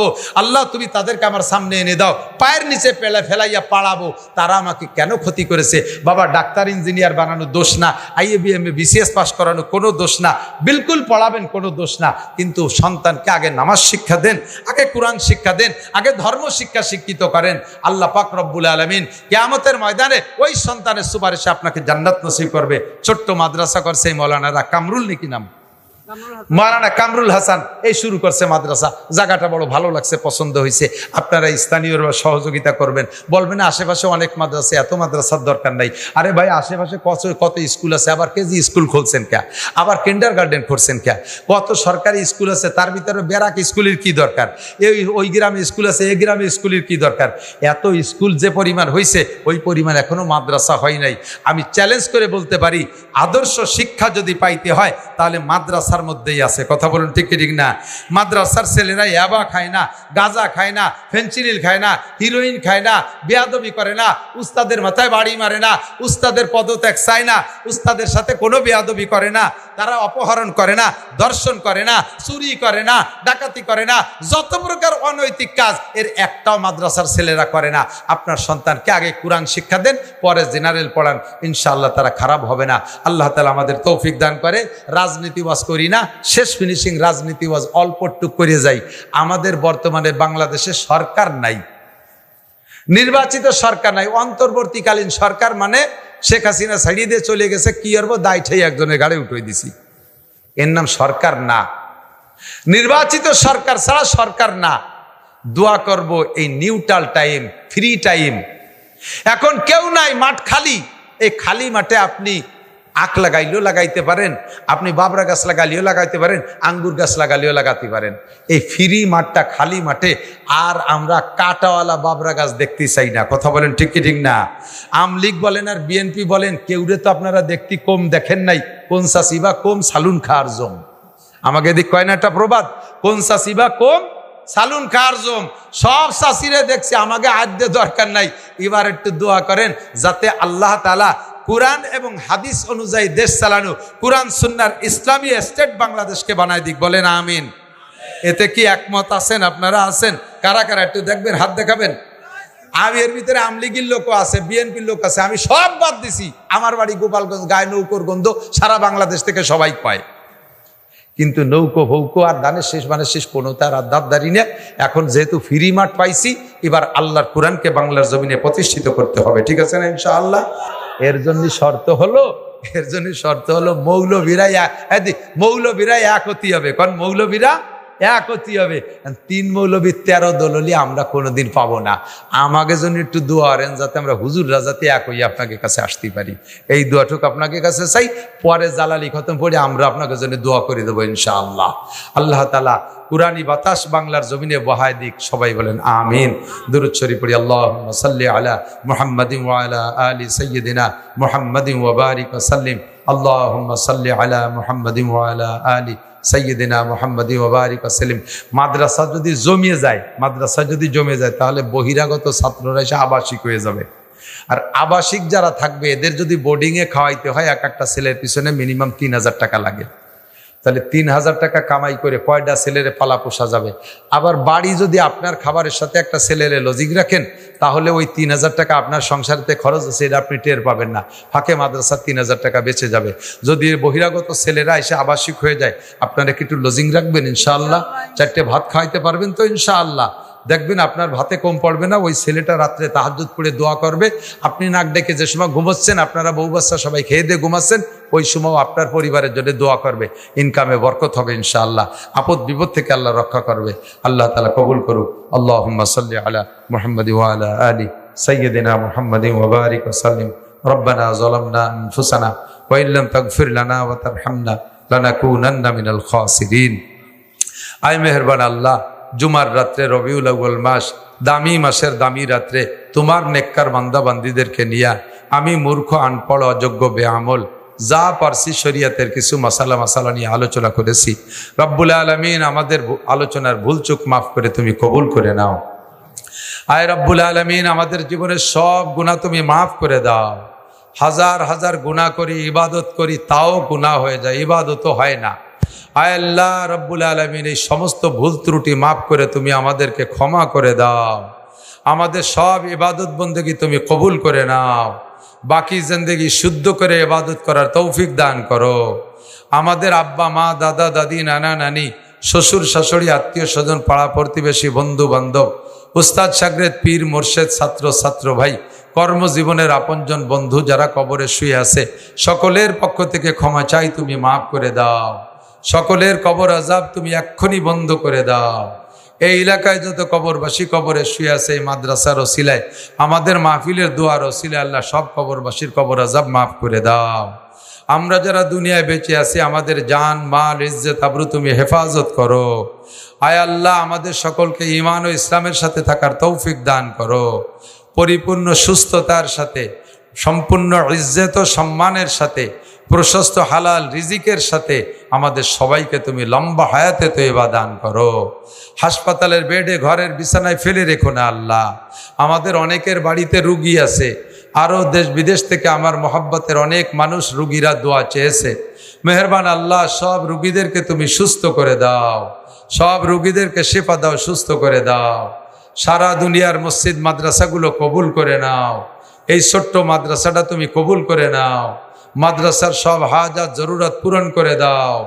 এই মসজিদ মাদ্রাসায় যারা দান করলেন কিয়ামতে তাদেরকে ইব্রাহিম খলিলুল্লাহ, ইসমাইল জবিহুল্লাহ, মোহাম্মদুর রসুল্লাহ সাল্লাল্লাহু আলাইহি সাল্লামের সাথে জান্নাতি করে দিও। আয় আল্লাহ, আজীবন সদস্য যারা হলেন তাদেরকে বদরি সৈনিকদের সাথে জান্নাতি করে দিও। মা বোন যারা পর্দার আড়ালে হাত তুলেছে তাদের পারিবারিক অশান্তি থাকলে তুমি দূর করে দাও। স্বামী স্ত্রী মিল মোহাব্বত পয়দা করে দাও। আমাদের সকলকে নেক সন্তানের আব্বা মা হওয়ার তৌফিক দান করো। আমাদের ছেলে মেয়ে যারা স্কুল কলেজ মাদ্রাসায় পড়তেছে মেধা শক্তি বাড়াইয়া দাও। ভালো লেখাপড়া শিখে উচ্চ শিক্ষায় শিক্ষিত হওয়ার তৌফিক দান করো। শিক্ষিত ছাত্রদেরকে, ছেলেদেরকে তুমি উজ্জ্বল কর্মজীবন দান করো। হালাল প্রশস্ত রিজিকের জন্য আয়ের উৎস তাদের হাতে তৈরি করে দাও। আয় মেহেরবান আল্লাহ, আমাদের সকলকে মরণের আগে একটা বার হলে হজ করা তৌফিক দাও। সারা বাংলাদেশের 16 কোটি 17 কোটি মুসলমানের প্রাণের দাবি, আয় আল্লাহ, সামনে নির্বাচনে আমরা এদেশে ইসলামী হুকুমত দেখতে চাই। আমলিগ হোক, বিএনপি হোক, জামাত হোক, জাতীয় পার্টি হোক, চরমোনাই হোক, যাদের মাধ্যমে সহি কুরআনী হুকুম এদেশে বাস্তবায়ন হবে তাদেরকে তুমি নির্বাচিত করো।